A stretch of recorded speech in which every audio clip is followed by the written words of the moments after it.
കുറച്ച് സമയത്തെ ദൈവവചന ധ്യാനത്തിനായിട്ട് യോഹന്നാൻ്റെ സുവിശേഷം 8-ാം അധ്യായം 12-ാമത്തെ വാക്യം ഞാൻ വായിക്കുന്നു. Gospel of John chapter 8 verse 12. യേശു പിന്നെയും അവരോട് സംസാരിച്ചു, ഞാൻ ലോകത്തിൻ്റെ വെളിച്ചമാകുന്നു. എന്നെ അനുഗമിക്കുന്നവൻ ഇരുളിൽ നടക്കാതെ ജീവൻ്റെ വെളിച്ചമുള്ളവനാകും എന്ന് പറഞ്ഞു. പരിശുദ്ധ പിതാവേ, അങ്ങയുടെ സന്നിധിയിലേക്ക് അടിയങ്ങൾ വീണ്ടും അടച്ചു വരുന്നു. അങ്ങയുടെ സാന്നിധ്യം ഞങ്ങളുടെ മധ്യത്തിലുള്ളത് കൊണ്ട് സ്തോത്രം. വാഴ്ത്തപ്പെട്ട കർത്താവേ, അങ്ങയുടെ വാഗ്ദത്ത പ്രകാരം ഞങ്ങളുടെ മധ്യത്തിൽ അങ്ങയുടെ സാന്നിധ്യത്തെ തന്ന് അവിടുന്ന് ഞങ്ങളോട് സംസാരിച്ചു കൊണ്ടിരിക്കുകയാൽ നന്ദിയോടെ സ്തോത്രം ചെയ്യുന്നു. കർത്താവിൻ്റെ പരിശുദ്ധാത്മാവേ, ഞങ്ങളെ കേൾപ്പിച്ച വചനത്തെ ഞങ്ങളുടെ കരങ്ങളിലേക്ക് ഏൽപ്പിക്കുക. ഇന്ന് പകൽക്കാലം വചനത്തിൻ്റെ ആഴങ്ങളിലേക്ക് കടന്നു ചെല്ലുവാൻ തക്കവണ്ണം അവിടുന്ന് ഞങ്ങളെ സഹായിക്കണമേ. ഞങ്ങളുടെ ശബ്ദം കേൾക്കുവാൻ തക്കവണ്ണം ഞങ്ങളുടെ ഹൃദയങ്ങളെ പാകപ്പെടുത്തണമേ. അനുസരിപ്പാൻ തക്കവണ്ണം മുൻവിധിയില്ലാതെ ദൈവവചനത്തിന് പൂർണ്ണമായി കീഴ്പ്പെടുവാൻ തക്കവണ്ണമുള്ള താഴ്മ, കൃപ ഇന്ന് പകൽക്കാലം ഞങ്ങളുടെ മേൽ പകരണമേ. ഈ വചനം കേൾക്കുന്ന ഓരോരുത്തരുടെ മേലും ദൈവകൃപ പകരണമെന്ന് പ്രാർത്ഥിക്കുന്നു. പ്രാർത്ഥന കേട്ട കൃപയ്ക്കായി സ്തോത്രം. യേശു കർത്താവിൻ്റെ പരിശുദ്ധ നാമത്തിൽ തന്നെ ആമേൻ. എല്ലാവർക്കും പ്രാർത്ഥനയോടെ കർത്താവിൻ്റെ സന്നിധിയിലായിരിക്കാം. നമ്മുടെ കർത്താവ് പറഞ്ഞു, ഞാൻ ലോകത്തിൻ്റെ വെളിച്ചമാകുന്നു. എന്നെ അനുഗമിക്കുന്നവൻ ഇരുളിൽ നടക്കാതെ ജീവൻ്റെ വെളിച്ചം ഉള്ളവൻ ആകുന്നു എന്ന് പറഞ്ഞു. യോഹന്നാൻ്റെ സുവിശേഷത്തിലേക്ക് നോക്കിയാൽ ഞാൻ എന്ന പദം കർത്താവ് ഉപയോഗിച്ചിരിക്കുന്നത് 7 ഇടത്താണ്. ഞാൻ ആകുന്നവൻ, അല്ലെങ്കിൽ ഞാൻ എന്ന വാക്ക് കർത്താവ് ഉപയോഗിച്ച് തൻ്റെ ആട്രിബ്യൂട്ട്സിനെ കർത്താവ് വെളിപ്പെടുത്തിയിരിക്കുന്നത് 7 ഭാഗങ്ങളിലാണ്. അതിലൊരെണ്ണമാണ് ഇത്, ഞാൻ ലോകത്തിൻ്റെ വെളിച്ചമാകുന്നു. സഹോദരങ്ങളെ, അവിടെ ആ വാക്യത്തിൽ നമുക്ക് കാണുവാനായിട്ട് കഴിയുന്നു വെളിച്ചവും ഇരുട്ടും, ലൈറ്റ് ആൻഡ് ദി ഡാർക്ക്നെസ്. ഇത് രണ്ടും ഓപ്പോസിറ്റാണ്, രണ്ടും എതിരാണ് അല്ലേ? വെളിച്ചമുള്ളത് ഇരുളിൽ നിൽക്കാൻ കഴിയുകയില്ല. ഇതിലേതിനെയാണ് ഭയപ്പെടുന്നതെന്നറിയാമോ? What is afraid of what? Light is afraid of darkness, or darkness is afraid of light? ഏതിനെ പേടിയാണെന്നറിയാമോ? ഇരുട്ടിന് വെളിച്ചത്തെ പേടിയാ എപ്പോഴും. ഇരുട്ടിൻ്റെ ആഗ്രഹം എന്താണെന്ന് ചോദിച്ചാൽ വെളിച്ചം ഒരിക്കലും വരരുതേ എന്നാണ് ഇരുട്ട് ആഗ്രഹിക്കുന്നത്. അപ്പോൾ ഇരുട്ടിനെ ജയിക്കണമെന്നുണ്ടെങ്കിൽ നമ്മൾ ആരുടെ കൂട്ടുപിടിച്ചാൽ മതി എന്നറിയാമോ? വെളിച്ചത്തിൻ്റെ കൂട്ടുപിടിച്ചാൽ മതി. കർത്താവ് പറഞ്ഞ ലോകത്തിൻ്റെ വെളിച്ചമാകുന്നു, I am the light of the world എന്ന് പറഞ്ഞാൽ അതിൻ്റെ അർത്ഥം ലോകത്തിൽ ഇരുട്ടുണ്ടെന്നാണ്. ലോകത്തിലേക്കൊന്ന് ചുറ്റുപാട് നോക്കിക്കഴിഞ്ഞാൽ ഇരുട്ടല്ലേ ഉള്ളൂ ലോകത്ത്. ലോകം മുഴുവനും പാപം കൊണ്ട് നിറഞ്ഞിരിക്കുകയാണ്. പാപം എന്ന് പറയുന്നത് ദൈവത്തിൻ്റെ സാന്നിധ്യത്തിൽ നമ്മളെ മാറ്റുന്നതാണ് പാപം. ലോകത്തിലേക്ക് നോക്കിയേ, സമാധാനമുണ്ടോ? സന്തോഷമുണ്ടോ? തൃപ്തിയുണ്ടോ? അത് മാത്രമല്ല, ലോകത്തിൽ നോക്കിക്കഴിഞ്ഞാൽ ഇത്രമാത്രം, ഏത് കൾച്ചർ എടുത്താലും ഏത് സംസ്കാരം എടുത്തു കഴിഞ്ഞാലും ഇത്രമാത്രം അന്ധവിശ്വാസങ്ങൾ നിറഞ്ഞിരിക്കുന്ന ലോകം എനിക്ക് തോന്നുന്നില്ല കഴിഞ്ഞ കാലങ്ങൾ ഇത്രയും ഉണ്ടായിരുന്നു എന്ന്.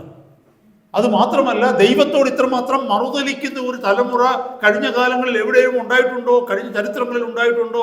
വളരെ സംശയമാണ്. എന്റർടൈൻമെന്റ് ഇൻഡസ്ട്രീസ് നോക്കിക്കേ, നമ്മൾ ആളുകൾ കാണുന്ന മൂവികളിലേക്ക് നോക്കിക്കേ, കുഞ്ഞുങ്ങൾ കളിക്കുന്ന ഗെയിമുകളിലേക്ക് നോക്കിക്കേ, എല്ലാത്തിനകത്തും അധാർമികതയുടെ അതിപ്രസരമുണ്ട്. ഒരു 10 വർഷം മുമ്പ് തെറ്റെന്ന് തോന്നുന്ന പലതും ഇന്ന് ശരികളായി മാറിയിരിക്കുക അല്ലേ? ഒരു 10 വർഷം മുമ്പ് നമ്മൾ കാണുവാൻ മടിക്കുന്ന പലതും ഇന്ന് സർവ്വസാധാരണമായി നമ്മുടെ ചുറ്റുപാടുമുണ്ട്. ലോകം അന്ധകാരത്തിന്റെ നിറവിലായിരിക്കുക. നമുക്കറിയാം, ഇരുട്ടിലിരിക്കുന്ന ഒരു വ്യക്തിയുടെ ആഗ്രഹം എന്താണെന്ന് ചോദിച്ചാൽ എന്നെ ആരും കാണരുതെന്നാണ്. സഹോദരങ്ങളെ, ആരും കാണരുത്, ആരും കേൾക്കരുത് എന്ന് പറഞ്ഞ് എന്തെങ്കിലും നമ്മുടെ ജീവിതത്തിൽ ഉണ്ടെങ്കിൽ അതിന്റെ അർത്ഥം നമ്മൾ ഇരുട്ടിലാണെന്നാണ് അതിന്റെ അർത്ഥം. അത് കുടുംബജീവിതത്തിലായിക്കൊള്ളട്ടെ, സാമൂഹിക ജീവിതത്തിലായിക്കൊള്ളട്ടെ, സെക്യുലർ ലൈഫിലായിക്കൊള്ളട്ടെ, ഇത് മറ്റാരും അറിയരുത് എന്ന് നമ്മൾ ആഗ്രഹിക്കുന്നെങ്കിൽ അതിന്റെ അർത്ഥം നമ്മൾ ഇരുട്ടിലാണെന്നാണ്. വ്യക്തിപരമായ ജീവിതത്തിലേക്ക് ഒന്ന് നോക്കിയേ. ഞാൻ സാമൂഹികമായ ജീവിതത്തിന്റെ കഥയാണ് നിങ്ങളോട് പറഞ്ഞത്. വ്യക്തിപരമായ ജീവിതത്തിൽ നോക്കിയേ, ഇന്ന് ഓരോ മനുഷ്യനിലേക്ക് നോക്കിയേ, ഭയത്തിന് കീഴ്പ്പെട്ടിരിക്കുക മനുഷ്യൻ, നിരാശയ്ക്ക് കീഴ്പ്പെട്ടിരിക്കുക, ആങ്സൈറ്റി, ഡിപ്രഷൻ, ഫിയർ. അത് മാത്രമാണോ? ഈ ലോകത്തിൽ തൃപ്തിയില്ല. വീണ്ടും വീണ്ടും വീണ്ടും പലതും നേടണമെന്നുള്ള ആഗ്രഹം, ഓടി ഓടി നേടണമെന്നുള്ള ആഗ്രഹം. ആർക്കും തൃപ്തിയും സ്വസ്ഥതയും ഇല്ല. അത് മാത്രമോ, സമാധാനത്തോടെ കുറച്ചു സമയം ഇരിക്കുവാൻ തക്കവണ്ണം മനുഷ്യന് സമയമില്ല. ഇങ്ങനെ നോക്കിക്കഴിയുമ്പോൾ കർത്താവ് പറഞ്ഞത് വളരെ കറക്റ്റാണ്. ഈ ലോകം അന്ധകാരത്തിന്റെ നടുവിലാണ്. ഒളിച്ചു വെക്കുന്നത് ഒത്തിരി നമ്മുടെ ജീവിതത്തിലുണ്ടല്ലേ? നമ്മുടെ വ്യക്തിപരമായ ജീവിതത്തിൽ ഒളിച്ചു വെക്കുന്ന ഒത്തിരി കാര്യങ്ങളുണ്ടോ? നമ്മുടെ ഏതെങ്കിലും വ്യക്തിപരമായ സ്വഭാവം ആരും അറിയരുതെന്ന് ആഗ്രഹിക്കുന്ന എന്തെങ്കിലും ഉണ്ടോ? നമ്മുടെ കുടുംബ ജീവിതത്തിൽ, ഭാര്യ ഭർത്തൃ ബന്ധത്തിൽ, നമ്മുടെ സംസാരം, നമ്മുടെ ഇടപെടലുകൾ, അതിന്റെ മധ്യത്തിൽ ഇത് പുറത്തുള്ളവരാരും അറിയരുതെന്നും സഭയിലുള്ളവരാരും അറിയരുതെന്നും പറഞ്ഞുള്ളത് എന്തെങ്കിലും ഉണ്ടോ? അതിന്റെ അർത്ഥം ആ കുടുംബം അന്ധകാരത്തിൽ കഴിയുന്നുവെന്നാണ്. അപ്പൊ കർത്താവ് ഇവിടെ പറയുകയാണ്, ഞാൻ ലോകത്തിന്റെ വെളിച്ചമാകുന്നു, എന്നെ അനുഗമിക്കുന്നവൻ ഇരുളിൽ നടക്കാതെ വെളിച്ചത്തിൽ നടക്കുന്നവനാകും. ഇരുളിൽ നടക്കാതെ വെളിച്ചമുള്ളവൻ ആകും, ജീവന്റെ വെളിച്ചമുള്ളവനാകും എന്ന് കർത്താവ് പറയുകയാണ്. Praise God. ഇരുളിൽ നടക്കാതെ ജീവന്റെ വെളിച്ചമുള്ളവനാകുമെന്ന് പറഞ്ഞു. അപ്പോൾ കർത്താവിന്റെ പിന്നാലെ ഒരു വ്യക്തി വന്നു കഴിഞ്ഞാൽ ഇതിനൊക്കെ നീക്കുപോക്കുണ്ടെന്നുള്ളതാണ്. ഹല്ലേലൂയ. പിന്നെ ഒളിവിലുള്ള ഒരു ജീവിതത്തിന്റെ ആവശ്യമില്ലെന്നുള്ളത് അതിന്റെ അർത്ഥം. ലൈഫ് ട്രാൻസ്പെറന്റ് ആകുമെന്നുള്ളത് അർത്ഥം. ഇരുട്ടിലിരിക്കുന്നവന് മാത്രം പേടിച്ചാൽ മതി, വെളിച്ചത്തിൽ ജീവിക്കുന്ന ഒരു വ്യക്തിക്ക് പേടിക്കേണ്ട കാര്യമില്ല. അത് മാത്രമല്ല, ഇരുളിലൂടെ ഒരു വ്യക്തി പോകണമെന്നുണ്ടെങ്കിൽ വെളിച്ചത്തിലൂടെ പോകുന്നത് പോലെ അത്ര ഈസി അല്ല. ഇരുളിലൂടെ പോയി കഴിയുമ്പോൾ when you start walking in the darkness, you got to be afraid. You don't know where you are going. You don't know what all things are around you. You don't know whether some danger is ahead of you. നമ്മൾ ഇരുട്ടിലൂടെ നടക്കുമ്പോൾ നമ്മുടെ ചുറ്റുപാടിൽ എന്താ നടക്കുന്നതെന്ന് അറിയത്തില്ല, നമ്മുടെ തൊട്ട് മുമ്പിലുള്ളത് എന്താണെന്ന് അറിയത്തില്ല, നമ്മളായിരിക്കുന്ന സാഹചര്യങ്ങൾ എന്താണെന്നില്ല, അപകടങ്ങൾ എന്തെങ്കിലും പതിയിരിപ്പുണ്ടോ എന്ന് അറിയത്തില്ല. ഇതൊന്നും അറിയാതെയാണ് ഇരുട്ടിൽ നടക്കുന്നത്. എന്നാൽ വെളിച്ചത്തിൽ നടന്നാൽ ഒന്നുമല്ല, വെളിച്ചത്തിൽ നടന്നാൽ എല്ലാം എക്സ്പോസ്ഡ് ആണ്. എവിടെ വഴി മാറണമെന്ന് നമുക്കറിയാം, ഏത് ദിശയിലേക്കാണ് നമ്മൾ പോയിക്കൊണ്ടിരിക്കുന്നത് നമുക്കറിയാം, നമ്മൾ ആരുടെ കൂടെയാണ് നിൽക്കുന്നതെന്നറിയാം, ഏത് സാഹചര്യങ്ങളിലാണെന്നറിയാം. We are living in the reality. കർത്താവ് പറഞ്ഞ ഈ വചനം നമ്മൾ വളരെ ശ്രദ്ധയോടെ കേൾക്കണമേ. ലോകത്തിന്റെ വെളിച്ചമാകുന്ന കർത്താവ് പറയുകയാണ്, ഈ ലോകത്തിലുള്ള ആരെങ്കിലും ഒരാൾ എന്നെ അനുഗമിക്കാൻ ഇച്ഛിച്ചാൽ ആ വ്യക്തി വെളിച്ചത്തിൽ നടക്കുക മാത്രമല്ല, അവൻ അവിടെ ആ വാക്യം ഒന്ന് ശ്രദ്ധിച്ചു നോക്കിക്കേ, അവൻ ജീവന്റെ വെളിച്ചമുള്ളവനാകും. He will have the light of life. ഒന്ന് ഓർത്ത് നോക്കിയേ, ഞാൻ എൻ്റെ കർത്താവിൻ്റെ പിന്നാലെ വന്നതുകൊണ്ട് എനിക്ക് വെളിച്ചത്തിൽ നടക്കുവാൻ മാത്രമല്ല കർത്താവ് ഇടയാക്കിയത്, പിന്നെയോ എൻ്റെ കയ്യിൽ അവനൊരു വെളിച്ചം തന്നു ഈ ലോകത്തിന് കൊടുക്കുവാൻ തക്കവണ്ണം. മത്തായിയുടെ സുവിശേഷം 5:14 കർത്താവ് പറയുന്നു, U are the light of the world. നിങ്ങൾ ലോകത്തിന്റെ വെളിച്ചമാകുന്നു. ഇവിടെ കർത്താവ് പറഞ്ഞു, ഞാൻ ലോകത്തിന്റെ വെളിച്ചമാകുന്നു എന്ന് കർത്താവ് പറഞ്ഞു. പക്ഷെ കർത്താവിന് ഒരു കൂട്ടം ജനം അനുഗമിക്കാൻ തുടങ്ങിയപ്പോൾ കർത്താവ് എന്ത് ചെയ്തെന്നറിയാമോ? കർത്താവിനുള്ള വെളിച്ചം അവരിലേക്ക് കൊടുത്തിട്ട് പറഞ്ഞു, നിങ്ങൾ ലോകത്തിന്റെ വെളിച്ചമാകുന്നു. Praise God. അതിന്റെ അർത്ഥം, നാം ഏതെങ്കിലും ഒരു വ്യക്തിയുമായി ബന്ധപ്പെടുമ്പോൾ, ഏതെങ്കിലും ഒരു കുടുംബത്തിലേക്ക് കടന്നു ചെല്ലുമ്പോൾ, ഏതെങ്കിലും ഒരു സാഹചര്യങ്ങളിലേക്ക് നമ്മൾ കടന്നു ചെല്ലുമ്പോൾ അവിടെയുള്ള ഇരുട്ട് നമ്മൾ കടന്നു ചെന്നത് കൊണ്ട് മാറുവാനിടയാകും. കാരണം we are the carriers of the torch of Christ. കർത്താവിന്റെ വെളിച്ചവുമായിട്ടാണ് നമ്മൾ കടന്നു ചെല്ലുന്നത്. സഹോദര സഹോദരി, നമ്മുടെ ജീവിതത്തിൽ ആ വ്യത്യാസം ഉണ്ടായിട്ടുണ്ടോ? ഒന്നാമത്തെ കാര്യം, ഫസ്റ്റ് തിങ് നമ്മൾ ചിന്തിക്കേണ്ടത്, ഞാൻ വെളിച്ചത്തിലാണോ നടക്കുന്നത്? എനിക്ക് ലോകത്ത് ഭയപ്പെടുന്നതായിട്ട് എന്തെങ്കിലും എൻ്റെ ജീവിതത്തിലുണ്ടോ? അല്ലെങ്കിൽ നമ്മൾ ഏതെങ്കിലും സാഹചര്യത്തെ ഭയപ്പെടുന്നുണ്ടോ? അല്ലെങ്കിൽ എൻ്റെ ജീവിതം മറ്റുള്ളവരുടെ മുമ്പിൽ ഓപ്പൺ ആണോ? എനിക്ക് ഒളിച്ചു വെക്കാനായിട്ട് എന്തെങ്കിലും ഉണ്ടോ? ഇതൊന്നുമില്ലെങ്കിൽ അതിന്റെ അർത്ഥം നമ്മൾ വെളിച്ചത്തിലാണ്. രണ്ടാമത്തെ ചോദ്യം ഇതാണ്, എനിക്ക് ഈ വെളിച്ചം കിട്ടിയിട്ടുണ്ട്, ഞാൻ ഈ വെളിച്ചത്തിലാണെങ്കിൽ കർത്താവ് പറയുന്നുണ്ട്, അവൻ അവിടെ എഴുതിയിരിക്കുന്ന വാക്യം, ജീവന്റെ വെളിച്ചമുള്ളവനായി തീരും എന്ന് പറഞ്ഞാൽ we will become the carriers of the light of life. ജീവന്റെ വെളിച്ചമുള്ളവനായി തീരും എന്ന് പറഞ്ഞാൽ, പണ്ട് അന്ധകാരത്തിലായിരുന്ന സമയത്ത് കർത്താവ് എനിക്ക് വെളിച്ചം തന്നപ്പോൾ ഞാൻ വെളിച്ചത്തിൽ നടന്നതുപോലെ ഇന്ന് അന്ധകാരത്തിൽ നടക്കുന്ന അനേകർക്ക് വഴി കാണിച്ചു കൊടുക്കുവാൻ തക്കവണ്ണം കർത്താവ് എൻ്റെ കയ്യിൽ വെളിച്ചം തന്നിരിക്കുന്നു. അത് അവിടെ നമുക്ക് മനസ്സിലാക്കുവാനായിട്ടുള്ളത്. കർത്താവിന്റെ വചനത്തിലേക്ക് ഒന്ന് വരുമ്പോൾ കർത്താവ് ആരാണെന്ന് നമ്മളൊന്ന് പഠിക്കാൻ പോവുകയാണ്. അവിടുന്ന് പറയുന്നു, ഞാൻ ലോകത്തിന്റെ വെളിച്ചമാകുന്നുവെന്ന്. യോഹന്നാന്റെ സുവിശേഷം 1-ാം അധ്യായത്തിലേക്ക് വരുമ്പോൾ അതിന് 4-5 വാക്യങ്ങളിൽ ഇങ്ങനെ എഴുതിയിരിക്കുന്നു, അവനിൽ ജീവൻ ഉണ്ടായിരുന്നു, ജീവൻ മനുഷ്യരുടെ വെളിച്ചമായിരുന്നു.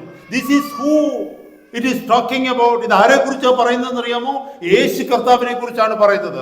യേശു കർത്താവിനെ കുറിച്ച് പറയുകയാണ്, അവരിൽ ജീവൻ ഉണ്ടായിരുന്നു, ആ ജീവൻ മനുഷ്യരുടെ വെളിച്ചമായിരുന്നു. നിത്യജീവനെ കുറിച്ചാണ് പറയുന്നത്. കർത്താവിന്റെ ജീവൻ, ആ ജീവനാണ് നമുക്ക് കർത്താവ് തന്നത്. Praise God.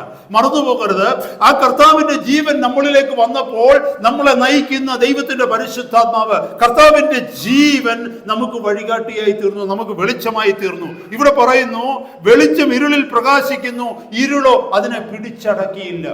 സഹോദര സഹോദരി, നമ്മുടെ ജീവിതത്തിലേക്ക് വെളിച്ചം കടന്നു വന്നതിന്റെ കാരണം മൂലമാണ് നമ്മുടെ കുടുംബത്തിൽ നിന്ന്, നമ്മുടെ സഭയിൽ നിന്ന്, നമ്മുടെ ദേശത്ത് നിന്ന്, നമ്മുടെ സമൂഹത്തിൽ നിന്ന് ഇരുളിന് മാറുവാൻ്റെ കോണം ഇടയായി. ശരിയല്ലേ? നമ്മുടെ ജീവിതത്തിലേക്ക് നോക്കിയേ, ഇരുളിന് പിടിച്ചടക്കാൻ പറ്റുകയില്ല വെളിച്ചത്തെ.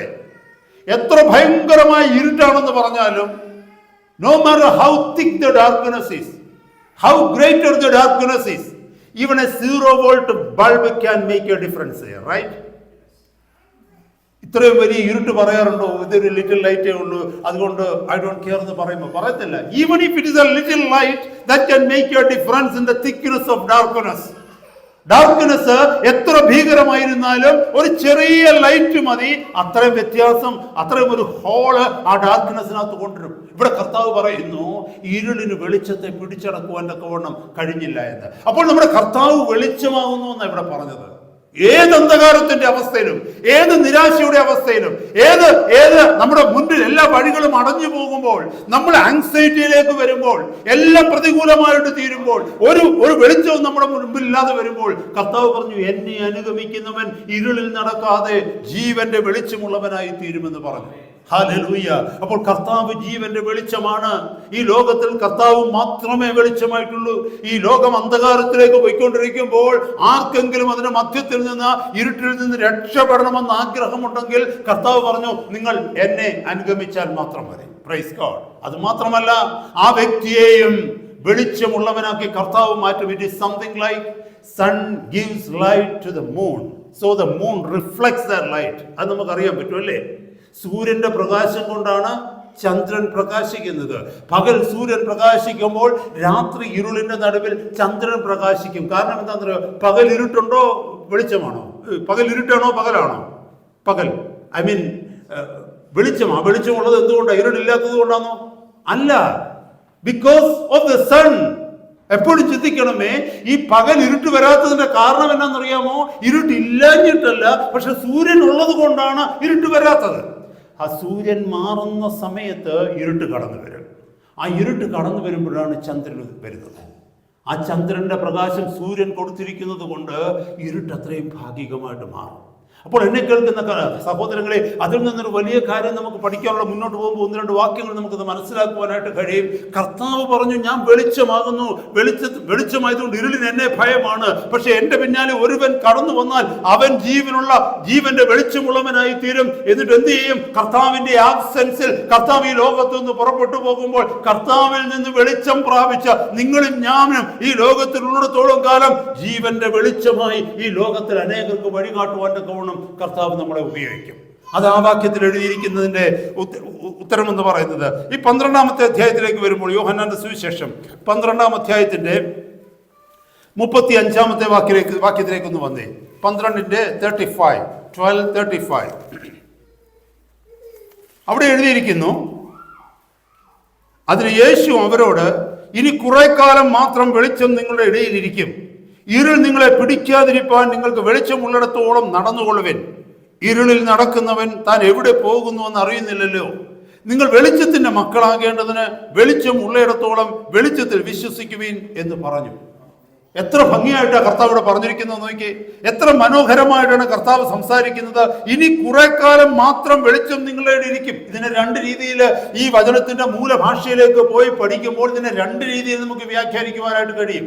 ഇത് കർത്താവിന്റെ എർത്തിലെ ലൈഫിനെ കുറിച്ച് പറയുന്നുണ്ട്. കർത്താവിന് അറിയാം കുറച്ച് നാളുകൾ കൂടെ താൻ ഈ ലോകത്തിലുള്ളൂ എന്ന്. അപ്പോൾ തന്നോട് കൂടെ ഇരുന്ന ജനത്തോടും അപ്പോസ്തലന്മാരോടും കൂടെ കർത്താവ് പറയാണ്, കുറച്ചു കാലം കൂടെ ഞാൻ ഈ ഭൂമിയിലുണ്ട്, അതുകൊണ്ട് ഞാൻ ഉള്ളിടത്തോളം വെളിച്ചം ഈ ഭൂമിയിലുണ്ട്, അതുകൊണ്ട് നിങ്ങൾ ഈ വെളിച്ചത്തിൽ നടക്കണം. Praise God. ശ്രദ്ധിക്കണമേ, നമ്മൾ ആദ്യം കേട്ട വചനത്തിൽ പറയുന്നു, ഈ വെളിച്ചത്തിൽ നമ്മൾ നടന്നു കഴിയുമ്പോൾ നമുക്കും കർത്താവ് ജീവന്റെ വെളിച്ചം തരുമെന്നാണ് പറയുന്നത്. എന്നിട്ടാ കർത്താവ് പറഞ്ഞ you are the light of the world. നിങ്ങൾ ലോകത്തിന്റെ വെളിച്ചമായി തീരും. In whose absence, in the absence of the Lord. കർത്താവ് പോയി കഴിയുമ്പോൾ നമ്മൾ ഈ ലോകത്തിന്റെ വെളിച്ചമായിട്ട് തീരും. Praise God. ഇവിടെ എഴുതിയിരിക്കുന്നു, കുറച്ചു കാലം ഞാൻ നിങ്ങളുടെ കൂടെ ഇരിക്കും. കുറച്ചു കാലം കൂടെ ഈ വെളിച്ചം നിങ്ങളുടെ ഇടയിൽ ഇരിക്കും. ഇരുൾ നിങ്ങളെ പിടിക്കാതിരിക്കുവാൻ നിങ്ങൾക്ക് വെളിച്ചമുള്ളിടത്തോളം വെളിച്ചത്തിൽ നടന്നുകൊള്ളുവിൻ. കാരണം ഈ ലോകത്തിന്റെ ഇരുള് നിങ്ങളിലേക്ക് വരാതിരിപ്പാൻ, ഈ ലോകത്തിന്റെ നിരാശ നിങ്ങളിലേക്ക് വരാതിരിപ്പാൻ, ഈ ലോകത്തിലുള്ള ഭയം നിങ്ങളിലേക്ക് വരാതിരിപ്പാൻ, ഈ ലോകത്തിലെ അപകർഷതാബോധം നിങ്ങളിലേക്ക് വരാതിരിപ്പാൻ, നിങ്ങൾ ഈ ചുറ്റുപാടും ഒന്ന് നോക്കിക്കേ. ആ അവസ്ഥകളൊന്നും നിങ്ങളുടെ ജീവിതത്തിലേക്ക് വരാതിരിപ്പാൻ തക്കവണ്ണം ഈ വെളിച്ചത്തിൽ നിങ്ങൾ നടക്കണം. ക്രിസ്തുവിനോട് കൂടെ നമ്മൾ നടക്കണം. ക്രിസ്തുവിന്റെ ഉപദേശത്തിൽ നിൽക്കണം. അടുത്ത വാക്യം നോക്കിക്കേ. ഇരുളിൽ നടക്കുന്നവൻ താൻ എവിടെ പോകുന്നുവെന്ന് അറിയുന്നില്ലല്ലോ.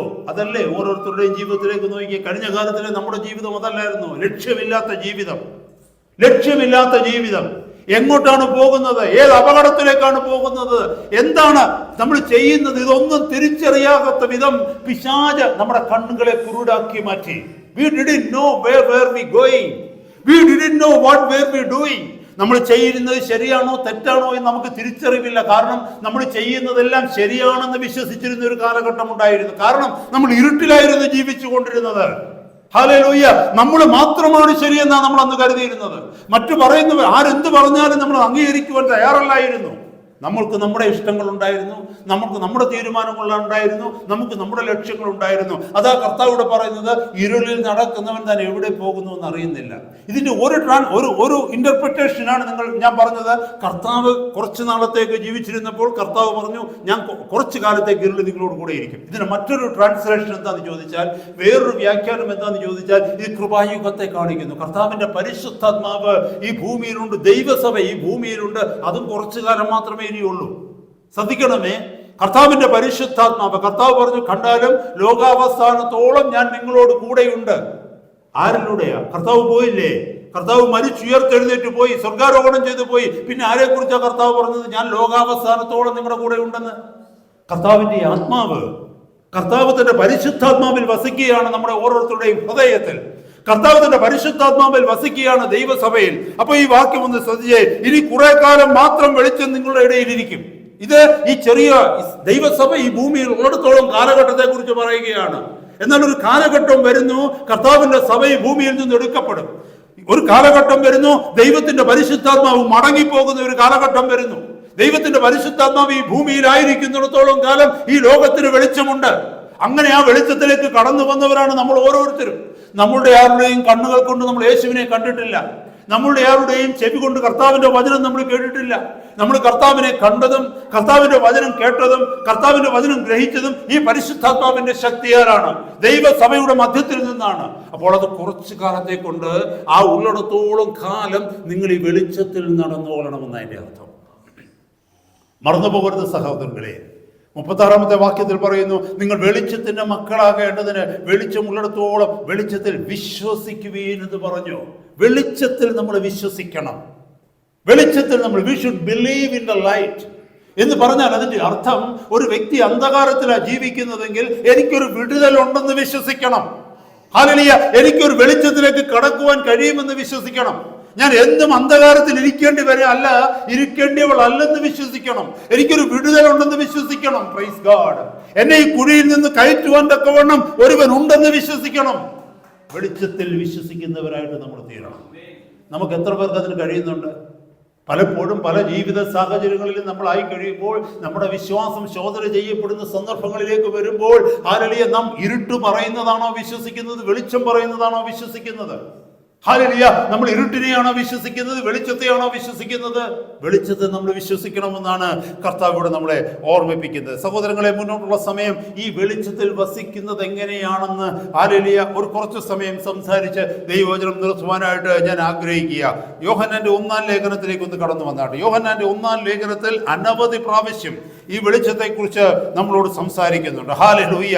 ഇന്ന് പകൽക്കാലം ഈ വെളിച്ചത്തെക്കുറിച്ചുള്ള ഈ വചനങ്ങൾ നമ്മുടെ ഹൃദയത്തിലേക്ക് സ്വീകരിക്കുന്നുവെങ്കിൽ, ഹല്ലേലൂയ, പൂർണ്ണമായ ഒരു വിടുതലിന്റെ മധ്യത്തിലേക്ക് നമുക്ക് കടന്നു ചെല്ലുവാനായിട്ട് കഴിയുമെന്ന് നമുക്ക് വിശ്വസിക്കാം. ഹല്ലേലൂയ. 1 യോഹന്നാൻ 1-ാം അധ്യായം 5-ാമത്തെ വാക്യത്തിലേക്ക് ഒന്ന് നോക്കിക്കേ. 1 John chapter 1 verse 5. ദൈവം വെളിച്ചമാകുന്നു. ശ്രദ്ധിക്കണമേ, ഇവിടെ എഴുതിയിരിക്കുന്നു, ദൈവം, God is light and in him is no darkness at all. ദൈവം വെളിച്ചമാകുന്നു, അവനിൽ ഇരുട്ട് ഒട്ടുമില്ല എന്നുള്ളത് ഞങ്ങൾ അവനോട് കേട്ട് നിങ്ങളോട് അറിയിക്കുന്ന ദൂതാകുന്നു. നമ്മൾ ആദ്യം കേട്ടത് വായിച്ചു നോക്കിയത് എന്താ? യേശു കർത്താവ് പറഞ്ഞു, ഐ ആം ദ ലൈറ്റ്. 12:35 പറയുന്നു, വെളിച്ചം ഉള്ളിടത്തോളം നിങ്ങൾ വെളിച്ചത്തിൽ വസിപ്പിൻ. നിങ്ങൾ വെളിച്ചത്തിൽ വസിക്കേണ്ടതിനെ വെളിച്ചത്തിൽ വിശ്വസിക്കുവിൻ. ഹല്ലേലൂയ. അതുമല്ല, യോഹന്നാന്റെ സുവിശേഷം 1-ാം അധ്യായം 4-5 വാക്യങ്ങളിൽ പറയുന്നു, അവനിൽ ജീവൻ ഉണ്ടായിരുന്നു, ആ ജീവൻ മനുഷ്യരുടെ വെളിച്ചമായിരുന്നു. അതെല്ലാം പറഞ്ഞത് ആരെ കുറിച്ചാണ് പറഞ്ഞത്? യേശു ക്രിസ്തുവിനെ കുറിച്ചാണ്, യേശു കർത്താവിനെ കുറിച്ച് പറയുന്നു. ഇവിടെ വാക്യം എഴുതിയിരിക്കുന്നു, ഗോഡ് ഈസ് ലൈറ്റ്. ദൈവം വെളിച്ചമാകുന്നു. ഇത് നമ്മളെ പഠിപ്പിക്കുന്നത് എന്തുവാണ്? ഒരു സംശയവുമില്ല, യേശു ക്രിസ്തു ദൈവമാകുന്നു. ദൈവം വെളിച്ചമാകുന്നു. സഹോദരങ്ങളെ, ദൈവം വെളിച്ചമാകുന്നു എന്ന് പറഞ്ഞു കഴിഞ്ഞാൽ, നല്ല ഇരുട്ടിന്റെ സമയത്ത് എവിടെങ്കിലും ഒരു വെളിച്ചമുണ്ടെങ്കിൽ ആരും നമ്മളെ കാണിക്കേണ്ട, ഇതാ ഇവിടെ വെളിച്ചമുണ്ടെന്നില്ല, നമുക്ക് എല്ലാവർക്കും കാണാൻ പറ്റും. ഹല്ലേലൂയ. ഇവിടെ നമുക്ക് മനസ്സിലാക്കുവാൻ കഴിയുന്നത്, ദൈവം വെളിച്ചമാകുന്നു എന്ന് പറഞ്ഞാൽ ആർക്കും എത്തുവാൻ തക്കവണ്ണം കഴിയുന്ന വിധം, ആർക്കും അനുഭവിക്കുവാൻ തക്കവണ്ണം കഴിയുന്ന വിധം, ആർക്കും കാണുവാൻ തക്കവണ്ണം കഴിയുന്ന വിധം ദൈവം വളരെ പ്രകടമായി പ്രത്യക്ഷമായി ഈ ലോകത്തിന് വേണ്ടി ഉണ്ടെന്നാണ് കാണിക്കുന്നതിന്റെ അർത്ഥം. ഹല്ലേലൂയ. അതുകൊണ്ടാണ് എല്ലാ മതങ്ങളും ദൈവത്തിൽ വിശ്വസിക്കുന്നുണ്ട്, ദൈവം ഉണ്ടെന്ന് അവർ വിശ്വസിക്കുന്നുണ്ട്. പക്ഷേ ദൈവത്തിലേക്കുള്ള മാർഗങ്ങൾ അവർക്ക് അറിയത്തില്ലെന്നേ ഉള്ളൂ. അവരെ സംബന്ധിച്ചിടത്തോളം ദൈവം എന്ന് പറയുന്ന ഉന്നതത്തിൽ, സ്വർഗത്തിൽ എവിടെയോ വസിക്കുന്ന, ചിലർ പറയുന്ന, അഗ്നോസ്റ്റിക്കുകാർ പറയുന്നു, നോസ്റ്റിക്സ് ആൻഡ് അഗ്നോസ്റ്റിക്സ് പറയുന്നു, അവര് ദൈവം എന്ന് പറയുന്ന ഒരു ശക്തിയാണെന്ന് പറയുന്നു. എന്നാൽ യഥാർത്ഥ ദൈവം ആരെന്ന് കർത്താവ് കൃപയാൽ നമുക്ക് വെളിപ്പെടുത്തി തന്നു. താൻ ആരെന്ന് വെളിപ്പെടുത്തുവാൻ തക്കവണ്ണം സർവശക്തനായ ദൈവം ഈ ഭൂമിയിൽ മനുഷ്യനായി ഇറങ്ങി വന്നു. അതറിയുവാനും വിശ്വസിക്കുവാനുമുള്ള കൃപ കർത്താവ് നമുക്ക് തന്നു. ഇവിടെ പറയുന്നു, ദൈവം വെളിച്ചമാകുന്നു, അവനിൽ ഇരുട്ട് ഒട്ടുമില്ല എന്നുള്ളത് ഞങ്ങൾ അവനോട് കേട്ട് നിങ്ങളോട് അറിയിക്കുന്ന ദൂതാകുന്നു. ഞങ്ങൾ ആരോട് കേട്ട്? ഞങ്ങൾ യേശു ക്രിസ്തുവിനോട് കേട്ട് നിങ്ങളോട് അറിയിക്കുന്ന ദൂതാകുന്നു. We received this truth from Jesus Christ. From the very lips of Jesus we heard it. ഇത് ആരാ പറയുന്നതെന്ന് അറിയാമോ? അപ്പോസ്തലനായ യോഹന്നാനാ പറയുന്നത്. എന്ന് പറഞ്ഞാൽ, ഞങ്ങൾ 3 വർഷക്കാലം ഈ യേശുവിന്റെ കൂടെ നടന്നു. അവന്റെ തിരുവായിലൂടെ ഞങ്ങൾ കേട്ട ദൂതാണ് ദൈവം വെളിച്ചമാകുന്നുവെന്നും അവനിൽ ഇരുട്ട് ഒട്ടുമില്ല എന്നുള്ള സത്യവും. ഞങ്ങൾ മറ്റാരും പറഞ്ഞു കേട്ടതല്ല, പരീശന്മാർ പറഞ്ഞു ഞങ്ങൾ കേട്ടതല്ല, ഞങ്ങളുടെ റബിമാർ പറഞ്ഞു കേട്ടതല്ല, പുസ്തകങ്ങളിൽ വായിച്ചറിഞ്ഞ അറിവല്ല. പിന്നെയോ അവന്റെ വായിൽ നിന്ന്, സർവശക്തനായ ദൈവത്തിന്റെ വായിൽ നിന്ന് തന്നെ ഞങ്ങൾ കേട്ടതാണ് ദൈവം വെളിച്ചമാണെന്നുള്ളത്, അവന് ഇരുട്ടൊന്നുമില്ലെന്ന്. ഇത് നമ്മളെ പഠിപ്പിക്കുന്നത് എന്താണെന്നറിയാമോ സഹോദരങ്ങളെ? കർത്താവിന് ദോഷം ചെയ്യുവാൻ കഴിയത്തില്ലെന്ന്. കർത്താവ് എന്ത് ചെയ്താലും അത് വെളിച്ചത്തിൽ തന്നെയാണെന്ന്, അത് സത്യം തന്നെയാണെന്ന്. കർത്താവ് ശിക്ഷിക്കുന്നുവെങ്കിലും അത് സത്യത്തിലാണത്, വെളിച്ചത്തിലാണ്.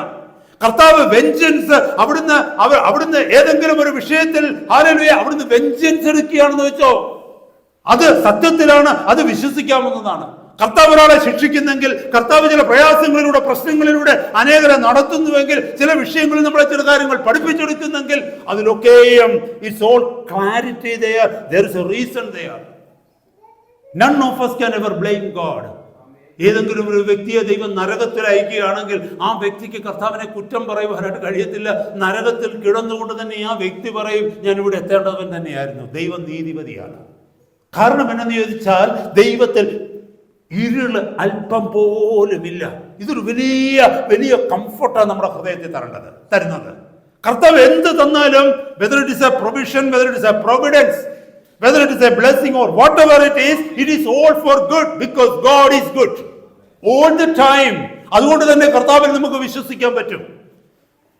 പഴയ നിയമത്തിലെ യഹോവയെ കുറിച്ച് എത്ര മാത്രം ദോഷമായിട്ടാ ഓരോരുത്തരോരോന്നൊക്കെ എഴുതുന്നതെന്നറിയാമോ? പക്ഷെ യഹോവ, സർവശക്തനായ യഹോവ ആരെന്ന് തിരിച്ചറിഞ്ഞു കഴിഞ്ഞാൽ, സർവശക്തനായ ദൈവമായ യഹോവ ആരെന്ന് മനസ്സിലാക്കി കഴിഞ്ഞാൽ, അവിടുത്തെ പോലെ കരുണയുള്ള ഒരു ദൈവം വേറെ എവിടെ ഉണ്ട്? ഹല്ലേലൂയ.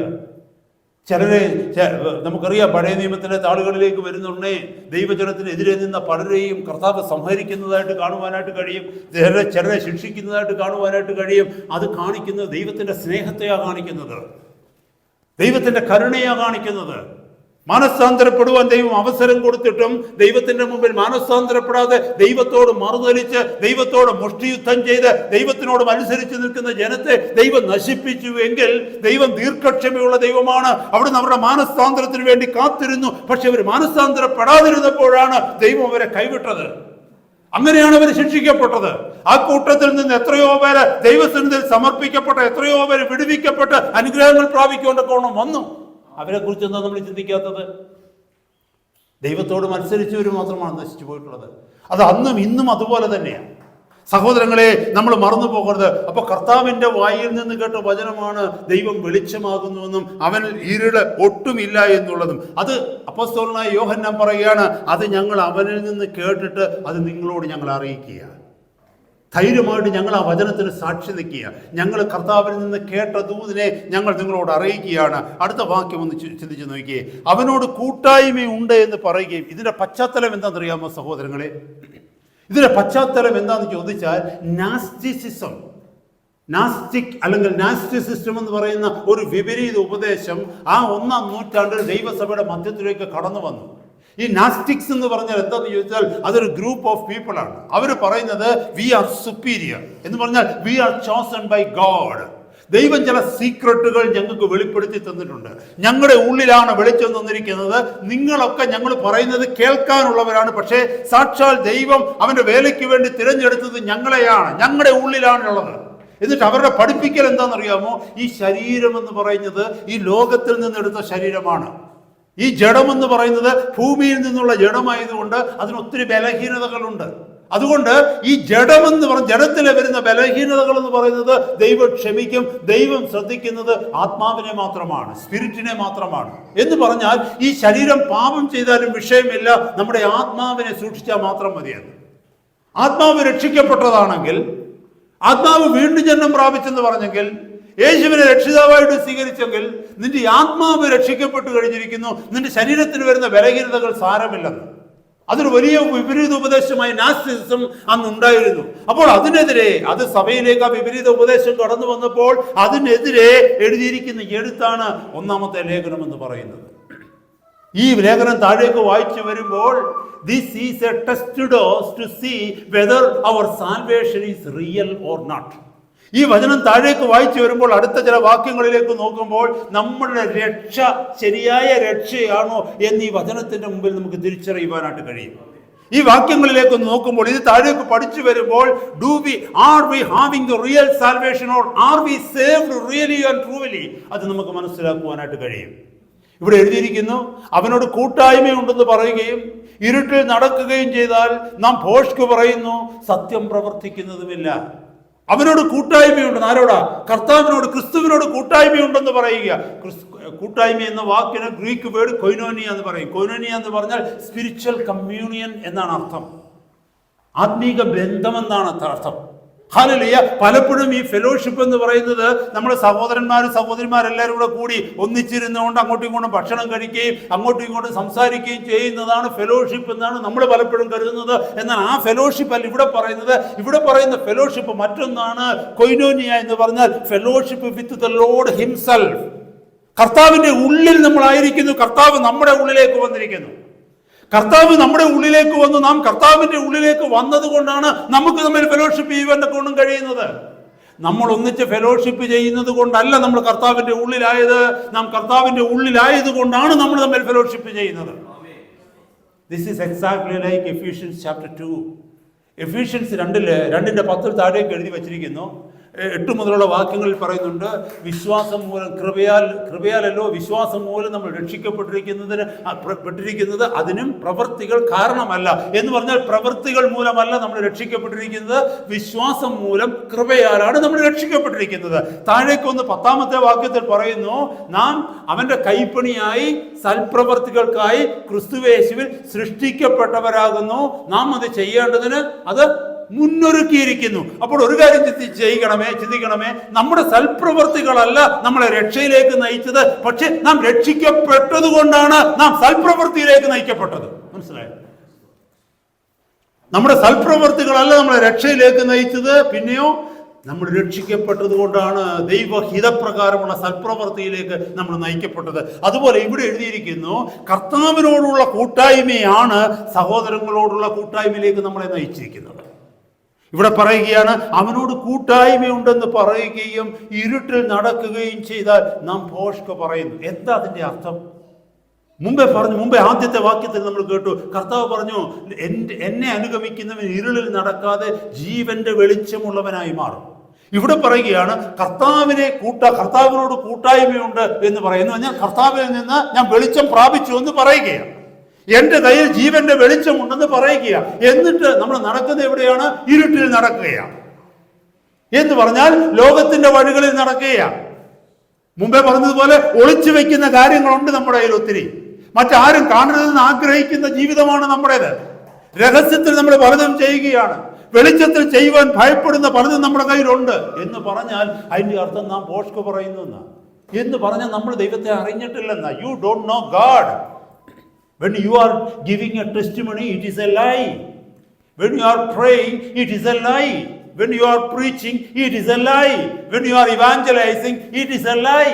കാരണം എന്താണെന്നറിയാമോ? You are only professing, but you are not possessing what you are doing, what you are preaching.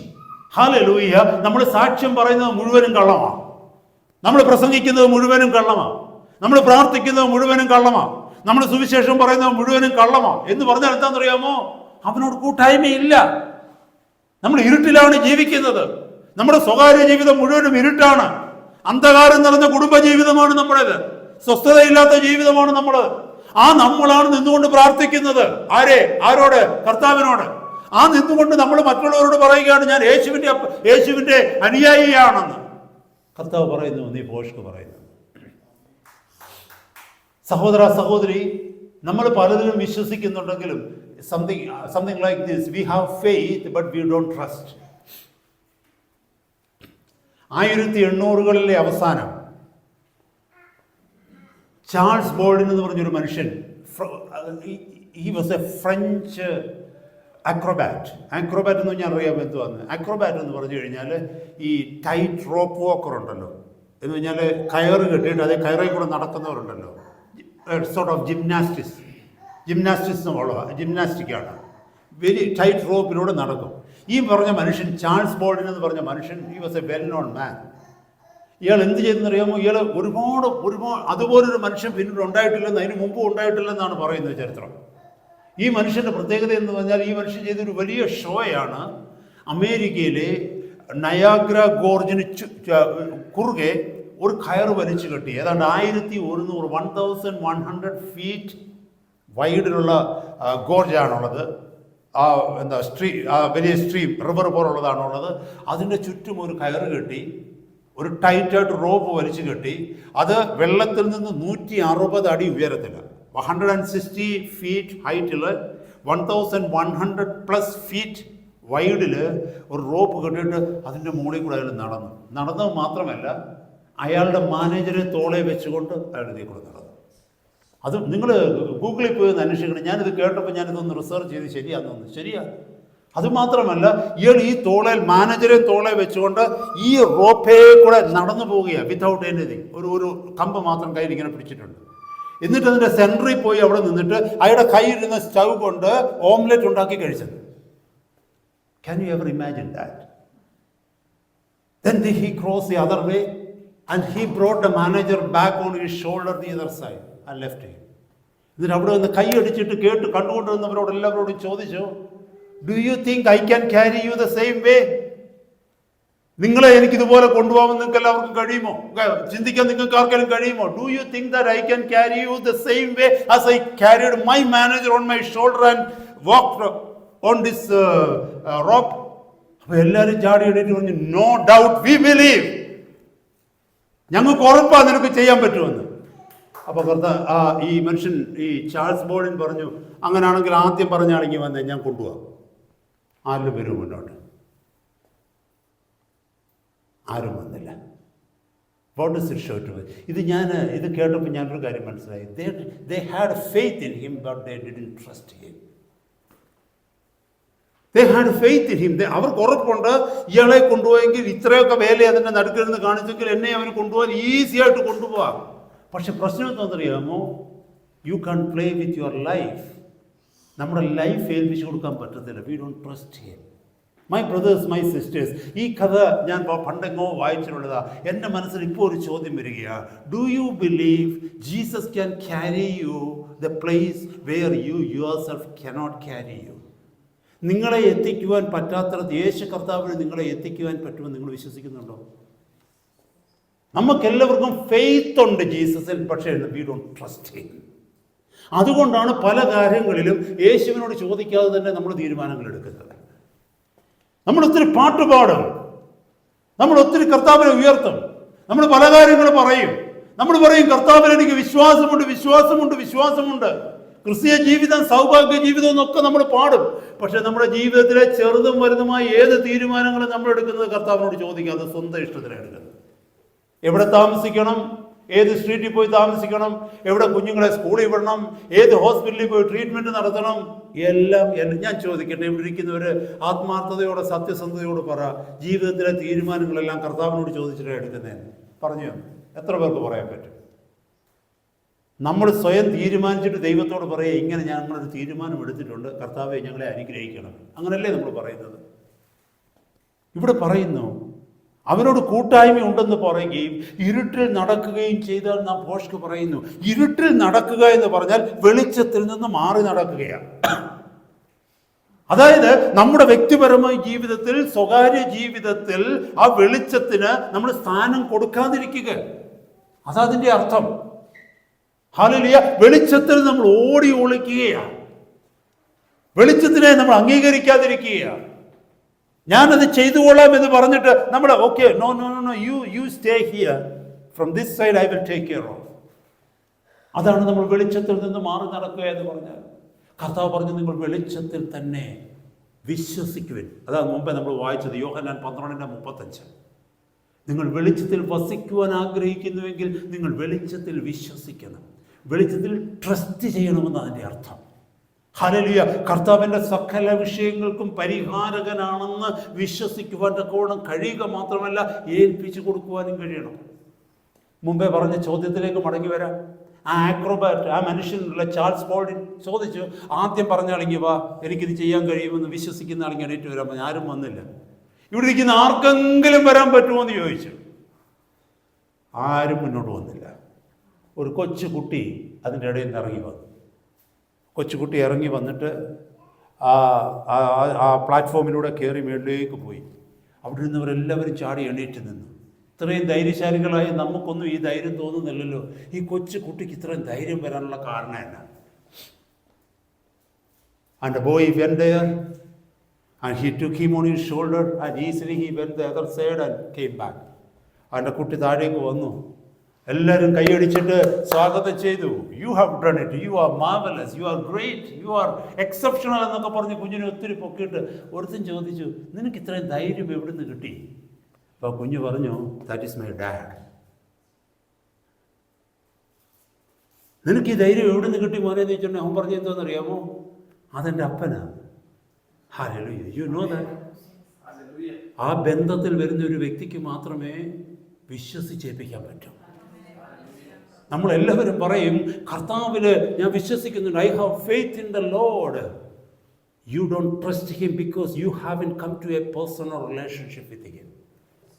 എന്നെ കേൾക്കുന്ന സഹോദര സഹോദരി, നമ്മളെല്ലാവരും പറയുന്നു കർത്താവിനെ ഞാൻ വിശ്വസിക്കുന്നുണ്ടെന്ന് പറയുന്നു. പക്ഷേ ചില വിഷയങ്ങളുടെ മധ്യത്തിൽ കർത്താവിനോട് നമ്മൾ അനുവാദം പോലും ചോദിക്കാതെ നമ്മൾ തീരുമാനം എടുക്കുന്നതിൻ്റെ കാരണം എന്നാണെന്നറിയാമോ? വ്യക്തിപരമായ ഒരു ബന്ധത്തിൽ ഇന്ന് വരെ കർത്താവിന് വന്നിട്ടില്ല. അതാണ് മുമ്പേ പറഞ്ഞ കൂട്ടായ്മ, വ്യക്തിപരമായ കമ്മ്യൂണിയൻ. കർത്താവ് നമ്മൾ പറയുകയാണ് എനിക്ക് ആ കൂട്ടായ്മ ഉണ്ടെന്ന് പറയുകയും എന്ന് പറഞ്ഞാൽ എനിക്ക് വ്യക്തിപരമായി കർത്താവുമായിട്ടൊരു ബന്ധമുണ്ടെന്ന് പറയുകയും ഇരുട്ടിൽ നടക്കുകയും ചെയ്താൽ നമ്മൾ ഭോഷ്ക് പറയുന്നു എന്നാണ് അവിടെ പറയുന്നത്. സത്യം പ്രവർത്തിക്കുന്നില്ല. എന്താണ് ഈ ഭോഷ്കും സത്യവും തമ്മിലുള്ള വ്യത്യാസം? ഭോഷ്കും സത്യവും എന്ന് പറഞ്ഞാൽ അതിൻ്റെ അർത്ഥം ഇരുട്ടും വെളിച്ചവും എന്നാണ്. സത്യം എന്ന് പറയുന്നത് വെളിച്ചം, ഭോഷ്ക് എന്ന് പറഞ്ഞാൽ ഇരുട്ട്. ചിന്തിച്ചു നോക്കിയേ, സത്യം ഈ ലൈറ്റും ഡാർക്ക്നെസ് എന്ന് പറഞ്ഞു കഴിഞ്ഞാൽ എല്ലാത്തിൻ്റെയും വിധി നോക്കിയേ. ലൈറ്റ് എന്ന് പറഞ്ഞു കഴിഞ്ഞാൽ പ്യൂരിറ്റി ആണെങ്കിൽ ഡാർക്ക്നെസ് എന്ന് പറഞ്ഞാൽ എന്തുവാ? സിൻ. ലൈറ്റ് എന്ന് പറഞ്ഞാൽ നോളജ് ആണെങ്കിൽ ഡാർക്ക്നെസ് എന്ന് പറഞ്ഞാൽ എന്തുവാ? ഇഗ്നോറൻസ്. ലൈറ്റ് എന്ന് പറഞ്ഞാൽ ഫിയർ ആണ്. ലൈറ്റ് എന്ന് പറഞ്ഞാൽ ബോൾഡ്നെസ് ആണെങ്കിൽ ഡാർക്ക്നെസ് എന്ന് പറഞ്ഞാൽ എന്താ? ഫിയർ. ലൈറ്റ് എന്ന് പറഞ്ഞാൽ ഹോപ്പ് എന്നാണെങ്കിൽ ഡാർക്ക്നെസ് എന്ന് പറഞ്ഞാൽ എന്തുവാ? ഹോപ്പ്ലെസ്. എല്ലാത്തിന്റെ ഓപ്പോസിറ്റ് ആണ്. ലൈറ്റ് എന്ന് പറഞ്ഞാൽ സമാധാനം എന്നാണെങ്കിൽ ഡാർക്ക്നെസ് എന്ന് പറഞ്ഞാൽ എന്തുവാ? സമാധാനം ഇല്ലായ്മയാണ്. ഹല്ലേലൂയ. എന്നെ കേൾക്കുന്ന സഹോദര സഹോദരി, ഇവിടെ പറയുന്നു കൂട്ടായ്മ ഉണ്ടെന്ന് പറഞ്ഞിട്ട് നീ ഇരുട്ടിലാണ് നടക്കുന്നതെങ്കിൽ you are living just on the opposite side. മറന്നു പോകരുത് സഹോദരങ്ങളെ. ഹല്ലേലൂയ. ഇവിടെ ചില ടെസ്റ്റുകൾ കർത്താവ് പറയുകയാണ്. അവനോട് കൂട്ടായ്മയുണ്ട് എന്ന് പറയുകയും ഇരുട്ടിൽ നടക്കുകയും ചെയ്താൽ നാം ഭോഷ്ക് പറയുന്നു, സത്യം പ്രവർത്തിക്കുന്നതുമില്ല. എന്താണ് ഈ ഇരുട്ടിൽ നടക്കുക എന്ന് പറഞ്ഞാൽ? ഹല്ലേലൂയ. താഴേക്ക് വായിച്ചു വരുമ്പോൾ നമുക്കൊരു ഒരു വാക്യം എടുത്ത് വായിക്കാം. അവനെ, 4-ാമത്തെ വാക്യം 2:4 എഴുതിയിരിക്കുന്നു, അവനെ അറിഞ്ഞിരിക്കുന്നു എന്ന് പറയുകയും അവന്റെ കൽപ്പനകളെ പ്രമാണിക്കാതിരിക്കുകയും ചെയ്യുന്നവൻ കള്ളനാകുന്നു, സത്യം അവനിലില്ല. ഇപ്പൊ നമ്മളിവിടെ വായിച്ചു കേട്ട വചനം എന്തോന്നറിയാമോ? അവനോട് കൂട്ടായ്മ ഉണ്ടെന്ന് പറയുകയും ഇരുട്ടിൽ നടക്കുകയും ചെയ്താൽ നാം ഭോഷ്ക് പറയുന്നു, സത്യം പ്രവർത്തിക്കുന്നില്ല. സത്യം നമ്മളിൽ ഇല്ലെന്നാ പറഞ്ഞത്. ആ സത്യമില്ലാത്ത അവസ്ഥയെ അടുത്ത വാക്യം 4-ാമത്തെ വാക്യത്തിൽ ഞാനിപ്പോൾ വായിച്ച് കേൾപ്പിച്ചത്, അവനെ അറിഞ്ഞിരിക്കുന്നു എന്ന് പറയുകയും എന്ന് പറഞ്ഞാൽ അവനോട് കൂട്ടായ്മയുണ്ടെന്ന് പറയുകയും അവന്റെ കൽപ്പനകളെ പ്രമാണിക്കാതിരിക്കുകയും ചെയ്യുന്നവൻ കള്ളനാകുന്നു, സത്യം അവനിലില്ല. ഹല്ലേലൂയ. കർത്താവിന്റെ കൽപ്പനകൾ എന്താണ്? സ്നാനം മാത്രം വന്നോ കർത്താവിന്റെ കൽപ്പന? കർത്തൃമേശ മാത്രം വന്നോ കൽപ്പന? കർത്താവിന്റെ കൽപ്പനകളാണ് ഈ വചനത്തിൽ എഴുതിയിരിക്കുന്നത് മുഴുവനും. സഹോദരനെ സ്നേഹിക്കണമെന്നുള്ളത്, കോപിക്കരുതെന്നുള്ളത്, മോഹിക്കരുതെന്നുള്ളത്, ദുശാഠ്യം പിടിക്കരുതെന്നുള്ളത്, നിരാശപ്പെടരുതെന്നുള്ളത്, അവിശ്വസിക്കരുതെന്നുള്ളത്, ലോകത്തെ സ്നേഹിക്കരുതെന്നുള്ളത്, ഇതെല്ലാം കൽപ്പനകളാണ്. കർത്താവിന്റെ വചനത്തിൽ കർത്താവ് പറയുന്നു, അവനെ അറിഞ്ഞിരിക്കുന്നു എന്ന് പറയുന്നു, അവിടുത്തെ കൂട്ടായ്മയിൽ നടക്കുന്നു എന്ന് പറയുന്നു. പക്ഷേ ഈ കൽപ്പനകൾ അനുസരിക്കുന്നില്ലെങ്കിൽ എന്താ പറയുന്നത്? നീ കള്ളനാണെന്നാ മുകളിൽ എഴുതിയിരിക്കുന്നത്. നീ ഭോഷ്കിലാ ജീവിക്കുന്നതെന്നാ. ഈ ഭോഷ്ക് പറയുന്നവനെ എന്തോ നമ്മൾ മലയാളത്തിൽ പറയുന്നത്? കള്ളം പറയുന്നവനെ എന്തോ പറയുന്നത്? കള്ളൻ. കള്ളം പ്രവർത്തിക്കുന്നവനെ എന്താ പറയുന്നത്? കള്ളൻ. അതാണ് ഈ വാക്യത്തിൽ എഴുതിയിരിക്കുന്നത്. കർത്താവിനോട് കൂട്ടായ്മയുണ്ടെന്ന് പറഞ്ഞു, ഞാൻ കർത്താവിന്റെ അനുയായിയാന്ന് പറയുന്നു, ഞാൻ വിശ്വാസിയാന്ന് പറയുന്നു, പക്ഷേ കർത്താവിന്റെ കൽപ്പനകൾ ഞാൻ അനുസരിക്കുന്നില്ല. ഈ വചനം പറയുന്ന ഒന്നും ഞാൻ അനുസരിക്കുന്നില്ല. എനിക്ക് എന്റേതായ വഴികളിലേക്ക് പോവുകയാണ്. കർത്താവ് വിളിക്കുന്നു, കർത്താവ് പറയുന്നത് നീ കള്ളനാണ്. സഹോദര സഹോദരി, നമ്മുടെ ജീവിതത്തിലേക്ക് ഒന്ന് സ്വയം ശോധന ചെയ്തേ. കർത്താവിന്റെ വചനം, എത്ര വചനം നമ്മൾ അനുസരിക്കുന്നുണ്ട്? എത്ര കൽപ്പനകൾ അനുസരിക്കുന്നുണ്ട്? അല്ലേ? കൂട്ടുകാരനെ നിന്നെ പോലെ സ്നേഹിക്കാനുള്ളത് കർത്താവിന്റെ കൽപ്പനയാണ്. നമ്മൾ അനുസരിക്കുന്നുണ്ടോ? ലോകത്തെ മോഹിക്കരുതെന്ന്, ലോകത്തിലുള്ളത് ഒന്നിനെയും സ്നേഹിക്കരുതെന്ന്, കോപിക്കരുതെന്ന്, മോഹിക്കരുതെന്ന്, കള്ളസാക്ഷ്യം പറയരുതെന്ന്, സഹോദരനെ നിന്നെ പോലെ സ്നേഹിക്കണമെന്ന്, ഇതൊക്കെ കർത്താവിന്റെ കൽപ്പനകളല്ലേ? മത്തായിയുടെ സുവിശേഷം 5, 6, 7 അധ്യായങ്ങളൊന്നും എടുത്തു നോക്കിക്കേ. സഹോദരനോട് കോപിക്കുന്നവൻ കൊലപാതകം ചെയ്യുന്നവനാണ്. സ്ത്രീയെ ആഗ്രഹിക്കുകയാണെന്ന് അവളെ നോക്കുന്നവൻ ഹൃദയം കൊണ്ട് വ്യഭിചാരം ചെയ്തു പോയെന്ന്. അല്ലെങ്കിൽ പുരുഷനെ ആഗ്രഹിച്ച് അവനെ നോക്കുന്നവൻ ഹൃദയം കൊണ്ട് വ്യഭിചാരം ചെയ്തു പോയെന്ന, അല്ലേ? നമ്മൾ ആ വാക്യങ്ങളൊക്കെ ഒന്ന് നോക്കിക്കഴിഞ്ഞാൽ, കള്ളസാക്ഷ്യം പറയരുതെന്ന ഒത്തിരി കാര്യങ്ങൾ താഴേക്ക് വായിച്ചു വന്നു കഴിഞ്ഞാൽ എഴുതിയിട്ടുണ്ട്. ഇതൊക്കെ നമ്മൾ ചെയ്യുന്നെങ്കിൽ അതിന്റെ അർത്ഥം നമ്മൾ കൽപ്പനകൾ ലംഘിക്കുന്നെന്നാ. കർത്താവിന്റെ കൽപ്പനകൾ പ്രമാണിക്കുന്നില്ലെന്നാ. പുതിയ നിയമത്തിൽ തന്നെ ഏതാണ്ട് 1067 കൽപ്പനകളുണ്ട്. പഴയ നിയമത്തിൽ 613 കൽപ്പനകളുണ്ട്. നമുക്ക് ഈ കൽപ്പനകൾ ഏതാന്ന് പോലും അറിയത്തില്ല നമുക്ക്. അപ്പോൾ നമ്മൾ കൽപ്പനകൾ ലംഘിക്കുന്നെങ്കിൽ കർത്താവിന്റെ വചനത്തിൽ പറയുന്നു, നിങ്ങൾ വെളിച്ചത്തിലല്ല നടക്കുന്നത്, നിങ്ങൾ ഇരുളിലാണ് നടക്കുന്നത്. നിങ്ങൾ വെളിച്ചത്തിൽ നടക്കുന്നു എന്ന് പറഞ്ഞ് സ്വയം അഭിമാനിക്കുന്നു എന്ന് മാത്രം. ഹല്ലേലൂയ. താഴേക്ക് വായിച്ചു വന്നാൽ 6-ാമത്തെ വാക്യത്തിൽ എഴുതിയിരിക്കുന്നു, അവനിൽ വസിക്കുന്നു എന്ന് പറയുന്നവൻ അവൻ നടന്നതുപോലെ നടക്കേണ്ടതാകുന്നു. അവനിൽ വസിക്കുന്നു എന്ന് പറഞ്ഞാൽ വെളിച്ചത്തിൽ വസിക്കുന്നു എന്ന് പറഞ്ഞവൻ അവൻ നടന്നതുപോലെ നടക്കേണ്ടതാകുന്നു എന്ന് പറഞ്ഞാൽ വെളിച്ചത്തിൽ നടക്കേണ്ടതാകുന്നു. കർത്താവിൽ വസിക്കുന്ന വ്യക്തി കർത്താവ് നടന്നതുപോലെ നടക്കണമെന്ന്, കർത്താവിന്റെ ജീവിത രീതിയായിരിക്കണം നമ്മൾ ഫോളോ ചെയ്യേണ്ടതെന്ന്. കർത്താവ് ഏതിൽ നിന്നൊക്കെ മാറി ജീവിച്ചു അതിൽ നിന്നൊക്കെ നമ്മൾ മാറണമെന്ന്. കർത്താവ് ഏതിനെയൊക്കെ വെറുത്തോ അതിനെയൊക്കെ നമ്മൾ വെറുക്കണമെന്ന്. കർത്താവ് എന്തിനെയൊക്കെ സ്നേഹിച്ചോ അതിനെ നമ്മൾ സ്നേഹിക്കണമെന്ന്. കർത്താവ് കരുണ കാണിച്ചതുപോലെ നമ്മൾ കരുണ കാണിക്കണമെന്ന്. കർത്താവ് ക്ഷമിച്ചതുപോലെ നമ്മൾ ക്ഷമിക്കണമെന്ന്. കർത്താവ് സ്നേഹിച്ചതുപോലെ നമ്മൾ സ്നേഹിക്കണമെന്ന്. കർത്താവ് കരുതിയതുപോലെ നമ്മൾ കരുതണമെന്ന്. കർത്താവ് പിതാവിന്റെ ഇഷ്ടം ചെയ്തതുപോലെ നമ്മൾ പിതാവിന്റെ ഇഷ്ടം ചെയ്യുവാനായി ആഗ്രഹിക്കണമെന്ന്. കർത്താവ് ഈ ലോകത്തെ സ്നേഹിച്ചില്ല, ഇവിടെ ഞാൻ കുറച്ചു കാലത്തേക്കേ ഉള്ളൂ, പിതാവിന്റെ ഇഷ്ടം ചെയ്യുവാൻ അത്രേ വന്നതെന്ന് പറഞ്ഞതുപോലെ നാം ചിന്തിക്കണം, ഞാൻ ഈ കുറച്ചു കാലത്തേക്കേ ഈ ഭൂമിയിലുള്ളൂ, ഉള്ള സമയം പിതാവിന്റെ ഇഷ്ടം ചെയ്ത് എന്റെ നിത്യഭവനത്തിലേക്ക് എനിക്ക് പോകണമെന്ന്. അതാ വാക്യത്തിന്റെ അർത്ഥം. വീണ്ടും താഴേക്ക് നോക്കിയേ, താഴേക്ക് വായിച്ചു കഴിഞ്ഞാൽ പുതിയൊരു കൽപ്പന ഞാൻ നിങ്ങൾക്ക് എഴുതുന്നു എന്ന് പറയാം, അത് അവനിലും നിങ്ങളിലും സത്യമായിരിക്കുന്നു. ഇരുട്ട് നീങ്ങിപ്പോകുന്നു, സത്യവെളിച്ചം ഇതാ പ്രകാശിക്കുന്നു. എപ്പോഴാണെന്നറിയാമോ? വെളിച്ചത്തിൽ ഇരിക്കുന്നു എന്ന് പറയുകയും 2:9 വെളിച്ചത്തിൽ ഇരിക്കുന്നു എന്ന് പറയുകയും സഹോദരനെ പായിക്കുകയും ചെയ്യുന്നവൻ ഇന്നോളം ഇരുട്ടിലിരിക്കുന്നു. ചിന്തിച്ചു നോക്കിയ സഹോദരങ്ങളെ, നമ്മൾ ഇരുട്ടിലാണ്. ഇതാ ഞാൻ മുമ്പേ പറഞ്ഞത്, ഈ വാക്യങ്ങളിലൂടെ കടന്നു പോകുമ്പോൾ നമ്മൾ രക്ഷിക്കപ്പെട്ടു എന്ന് പറയുന്നത് സത്യമാണോ ഇല്ലയോ എന്ന് തിരിച്ചറിയാൻ പറ്റുമല്ലോ. ഈ വാക്യങ്ങൾ ഇതൊരു ടെസ്റ്റാണ് കേട്ടോ. This is a test, whether you take it or not. I take it. ഉച്ച കഴിഞ്ഞ സമയമായതുകൊണ്ട് എല്ലാവരും ഉറക്കത്തിലാന്ന് എനിക്കറിയാം, എന്നാലും ഉണർന്നിരിക്കുന്നവരോടാണ് ഞാൻ സംസാരിക്കുന്നത്. ഹല്ലേലൂയ. ഇവിടെ പറയുന്നു, വെളിച്ചത്തിൽ ഇരിക്കുന്നു എന്ന് നീ പറയുകയും സഹോദരനെ നീ പാകിക്കുകയും ചെയ്യുന്നുവെങ്കിൽ ഇന്നോളം ഇരുട്ടിലിരിക്കുന്നു. He that says he is in the light and hates his brother is in darkness even until now. നമ്മുടെ സഹോദരിമാരെ ഉൾക്കൊള്ളുവാൻ നമുക്ക് കഴിയുമോ? ദൈവസഭ എന്ന് പറയുന്ന സഭയുടെ മധ്യത്തിൽ സഹോദരങ്ങൾ തമ്മിലുള്ള ബന്ധങ്ങൾ എങ്ങനെയാണെന്ന് കാണുന്നുണ്ടോ, കേൾക്കുന്നുണ്ടോ? നമ്മൾ ദൈവദാസന്മാരെന്ന് പറയുന്നവർ തമ്മിലുള്ള ബന്ധങ്ങൾ കാണുന്നുണ്ടോ, കേൾക്കുന്നുണ്ടോ? നമ്മൾ ഈ വചനത്തിന്റെ വെളിച്ചത്തിൽ അതൊന്ന് ശോധന ചെയ്ത് നോക്കിക്കേ.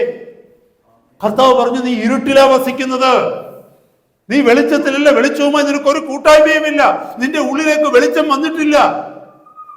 അതതിന്റെ അർത്ഥം. ഒരു ടെസ്റ്റ് ഡോസ് ആണ്. വെളിച്ചത്തിൽ ഇരിക്കുന്നു എന്ന് പറയുകയും സഹോദരനെ പയിക്കുകയും ചെയ്യുന്നവൻ ഇന്നോളം ഇരുട്ടിലിരിക്കുന്നു. 10-ാമത്തെ വാക്യം പറയുന്നു, സഹോദരനെ സ്നേഹിക്കുന്നവൻ വെളിച്ചത്തിൽ വസിക്കുന്നു, ഇടർച്ചയ്ക്ക് അവനിൽ കാരണമില്ല. സഹോദരനെ പയിക്കുന്നവനോ ഇരുട്ടിലിരിക്കുന്നു, ഇരുട്ടിൽ നടക്കുകയും ചെയ്യുന്നു. ഇരുട്ടവന്റെ കണ്ണ് കുരുടാക്കുകയാൽ എവിടേക്ക് പോകുന്നുവെന്ന് അവൻ അറിയുന്നില്ല. My brothers, my sisters, you may be sitting in the Redeemed Church, but the Holy Spirit is telling you don't know where you are going. What is going to be the end of your life? Where are you going to end up? കാരണം എന്നറിയാമോ? നീ സഹോദരനെ പകയ്ക്കുകയാണ്, ദൈവത്തിന്റെ കൽപ്പനകൾ അനുസരിക്കാതിരിക്കുകയാണ്. പക്ഷെ നീ എങ്ങനെയോ ഇതിനകത്ത് കടന്നുകൂടി ഏതോ ഒരു സീറ്റിൽ ഇരിപ്പുറപ്പിച്ചിരിക്കുകയാണ്. പക്ഷെ നിന്റെ അവസാനം നീ അറിയുന്നില്ലെന്ന് ആ വാക്യം എഴുതിയിരിക്കുന്നത്. അവരുടെ നോക്കി ഭയങ്കര ഭീകരമായ വചനങ്ങൾ എഴുതിയിരിക്കുന്നത് 11-ാമത്തെ വാക്യത്തിൽ.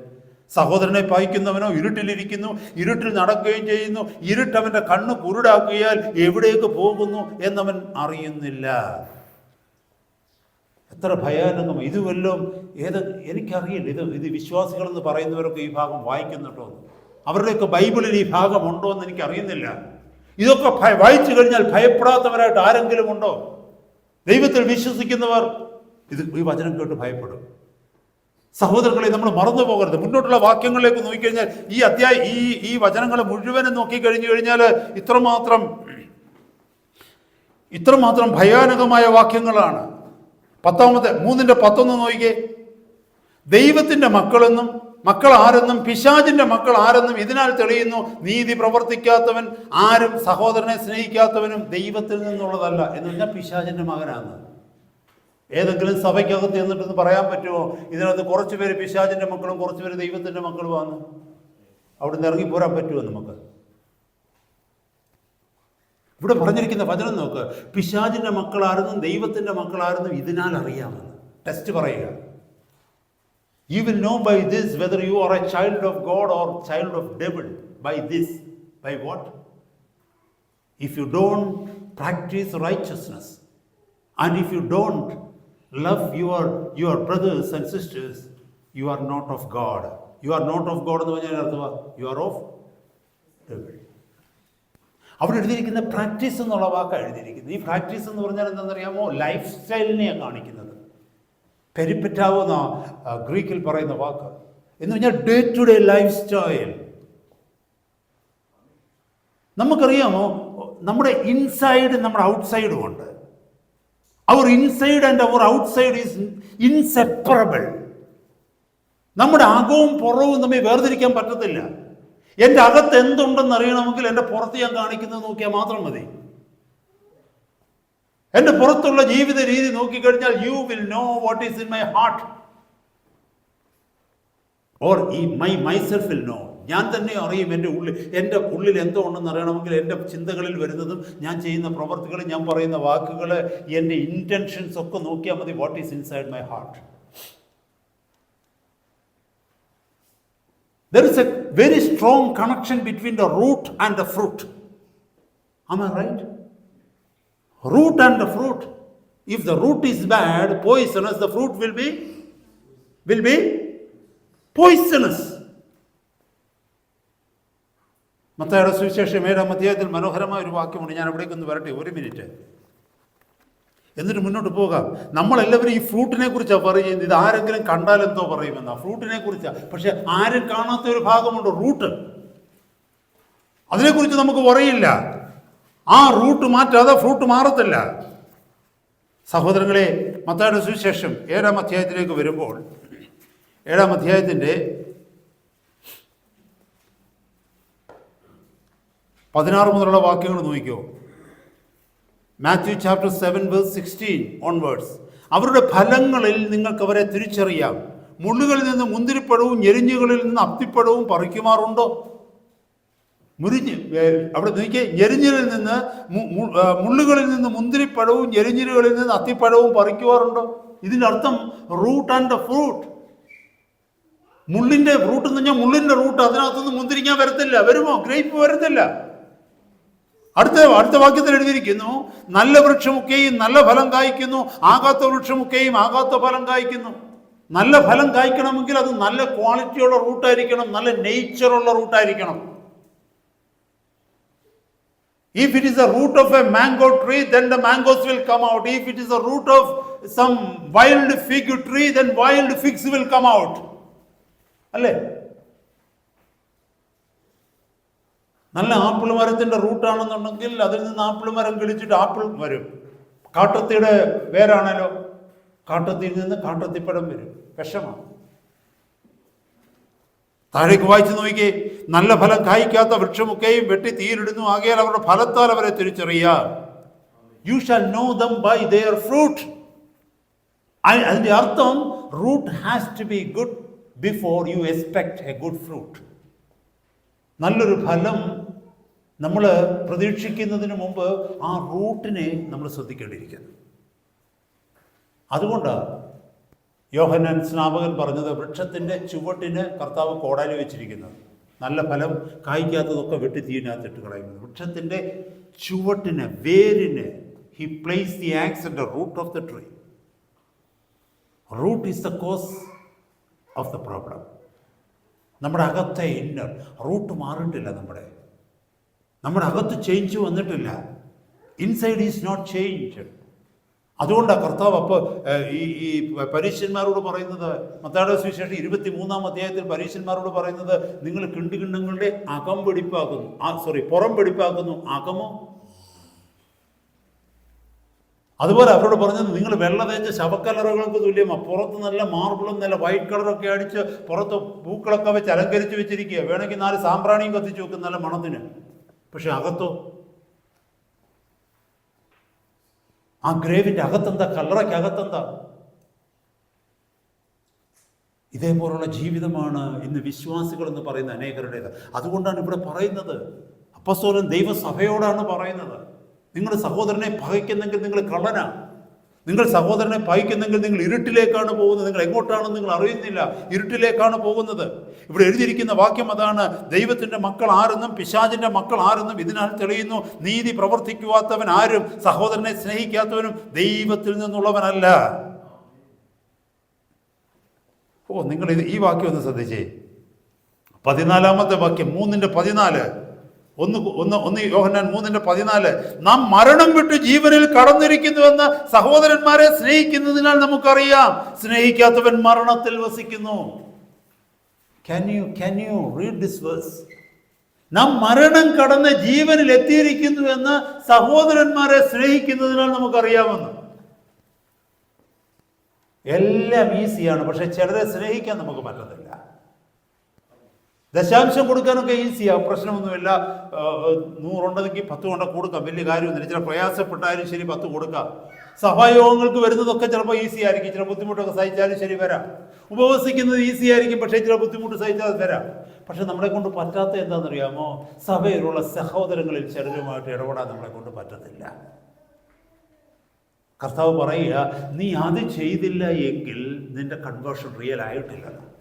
You are still self centred. ഇപ്പോഴും നിങ്ങൾ സ്വാർത്ഥത വെടിയാൻ കഴിഞ്ഞിട്ടില്ല. ഞാനൊരു കാര്യം ചോദിക്കട്ടെ, കർത്താവ് നമുക്ക് വേണ്ടി മരിക്കാൻ തയ്യാറായത് നമ്മളിൽ എന്തെങ്കിലും ഗുണം കണ്ടിട്ടാണോ? നമ്മൾ പാപികളായിരിക്കുമ്പോൾ തന്നെ കർത്താവ് നമ്മളെ സ്നേഹിച്ചെന്നാണ് വചനം പറയുന്നത്. നമ്മൾ പാപികളായിരിക്കുമ്പോൾ തന്നെ കർത്താവ് നമുക്ക് വേണ്ടി മരിക്കാൻ തയ്യാറായി എന്നാണ് ദൈവവചനം പറയുന്നത്. നമ്മുടെ മുഖത്തോട്ടൊന്ന് നോക്കിയാൽ, നമ്മുടെ ഹൃദയത്തിലെ ഉള്ളിലിരിപ്പ് കണ്ടു കഴിഞ്ഞാൽ കർത്താവിന് നമുക്ക് വേണ്ടി മരിക്കാൻ തോന്നുമോ സഹോദരങ്ങളെ? നിങ്ങളൊന്ന് പറഞ്ഞേ. എന്നിട്ട് പിന്നെ എന്തിനാ കർത്താവ് മരിച്ചത്? നമുക്ക് ഈ മാറ്റം വന്നിട്ടും നാറ്റമാ നമ്മളിലുണ്ടെങ്കിൽ, ശ്രദ്ധിച്ചത് ശരിയില്ലയോ? ഈ മാറ്റം വന്നിട്ടും നാറ്റമാ നമ്മുടെ ജീവിതത്തിൽ ഉള്ളതെങ്കിൽ, ഈ മാറ്റം വരുന്നതിന് മുമ്പോ എന്തായിരുന്നു നമ്മുടെ അവസ്ഥ? അന്നാ കർത്താവ് നമുക്ക് വേണ്ടി മരിച്ചത്. നമുക്ക് നമ്മുടെ സഹോദരങ്ങളെ ഉൾക്കൊള്ളുവാൻ്റെ കോണം കഴിയും. അതിൻ്റെ അർത്ഥം സഹോദരങ്ങൾ പറയുന്നതല്ല എഗ്രി ചെയ്യണമെന്നല്ല. പക്ഷേ അവരെ സഹോദരൻ അല്ലെങ്കിൽ സഹോദരി എന്ന് കാണാനോ അവരെ ചേർത്ത് പിടിക്കുവാനോ തക്കോണം, അവർക്ക് വേണ്ടി ഉള്ളുരുകി പ്രാർത്ഥിക്കുവാനോ ദൈവസന്നിധിയിൽ അവർക്ക് വേണ്ടി ഇടവിൽ നിൽപ്പാനോ ഇതെൻ്റെ സഹോദരനാണെന്ന് പറയുവാൻ കഴിയാത്തവണ്ണം, അല്ലെങ്കിൽ കഴിയുന്നവണ്ണം ഒരു ബന്ധമില്ലാതെ വരുവാനോ ഇടയായെങ്കിൽ ഇവിടെ പറയുന്നു, നീ മരണത്തിലാണ്. You are in death, you are under death എന്ന് പറഞ്ഞാൽ you are going towards eternal hell. നീ നിത്യനരകത്തിലേക്ക് പോയിക്കൊണ്ടിരിക്കുകയാണ്. എഴുതിയിരിക്കുന്നത് കണ്ടോ 14-ാമത്തെ വാക്യം? We know that we have passed from death unto life because we love the brethren, not because we do so many preaching. ഒത്തിരി പ്രസംഗിക്കുന്നതുകൊണ്ടല്ല മരണം കടന്ന് ജീവനിൽ വന്നെന്ന് പറഞ്ഞത്. ഒത്തിരി ദാനധർമ്മം ചെയ്യുന്നതുകൊണ്ടൊന്നും അല്ല. നമ്മൾ ഇന്ന് പറയുന്നതിൻ്റെ കൂടെ ഒത്തിരി പേരെ സ്നാനപ്പെടുത്തിക്കൊണ്ടൊന്നും അല്ല.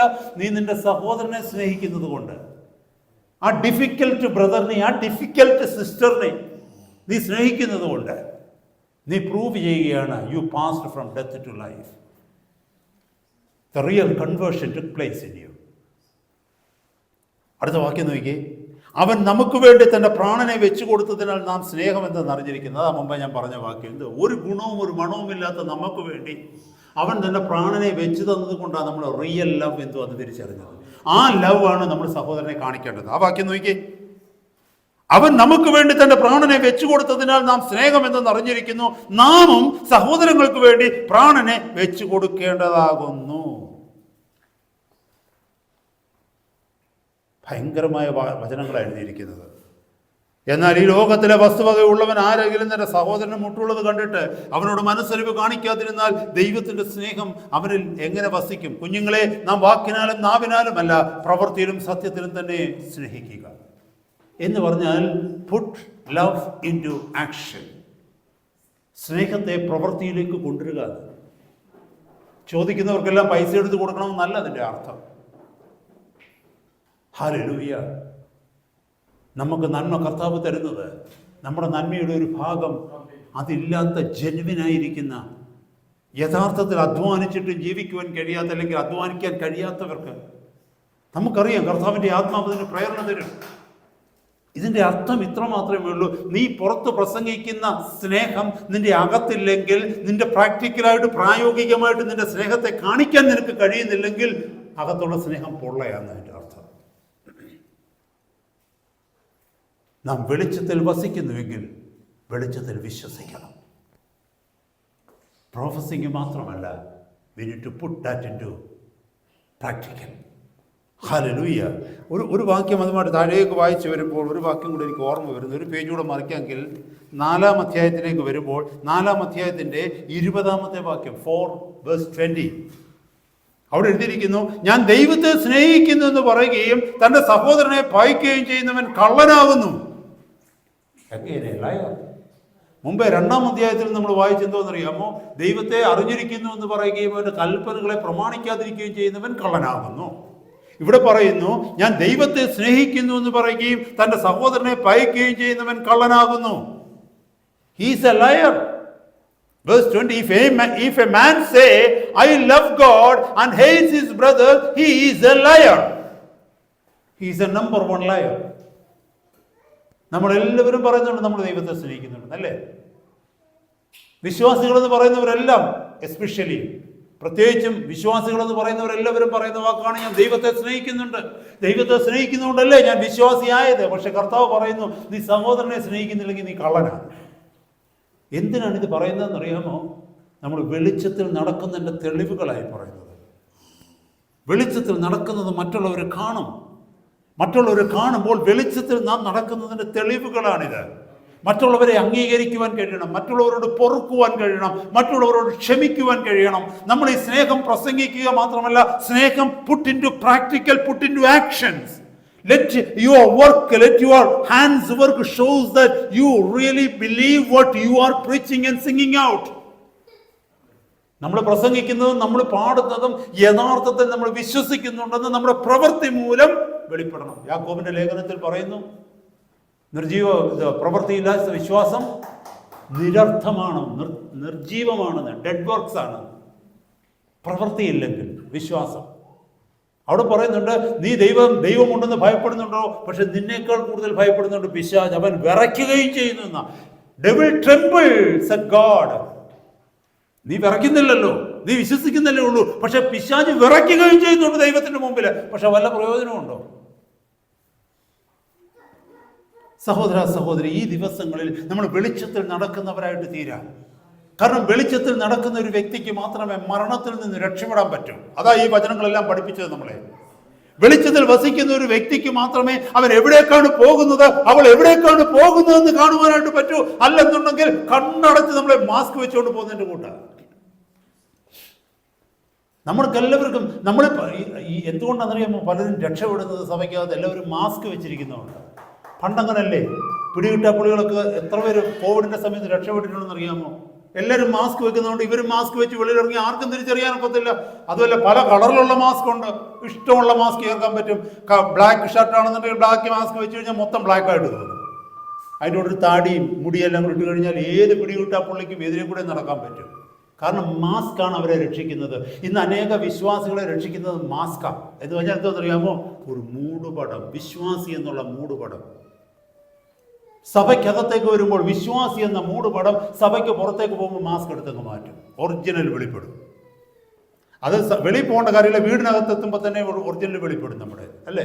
സഭയിൽ നിന്ന് വീട്ടിലോട്ട് എത്തുമ്പോൾ കാണാൻ പറ്റും, അകത്തുള്ള ആൾ പുറത്ത് വരും. ദൈവത്തിൻ്റെ വചനം പറയുന്നു, നീ ലയറാണ്. You are a liar because you are walking in darkness.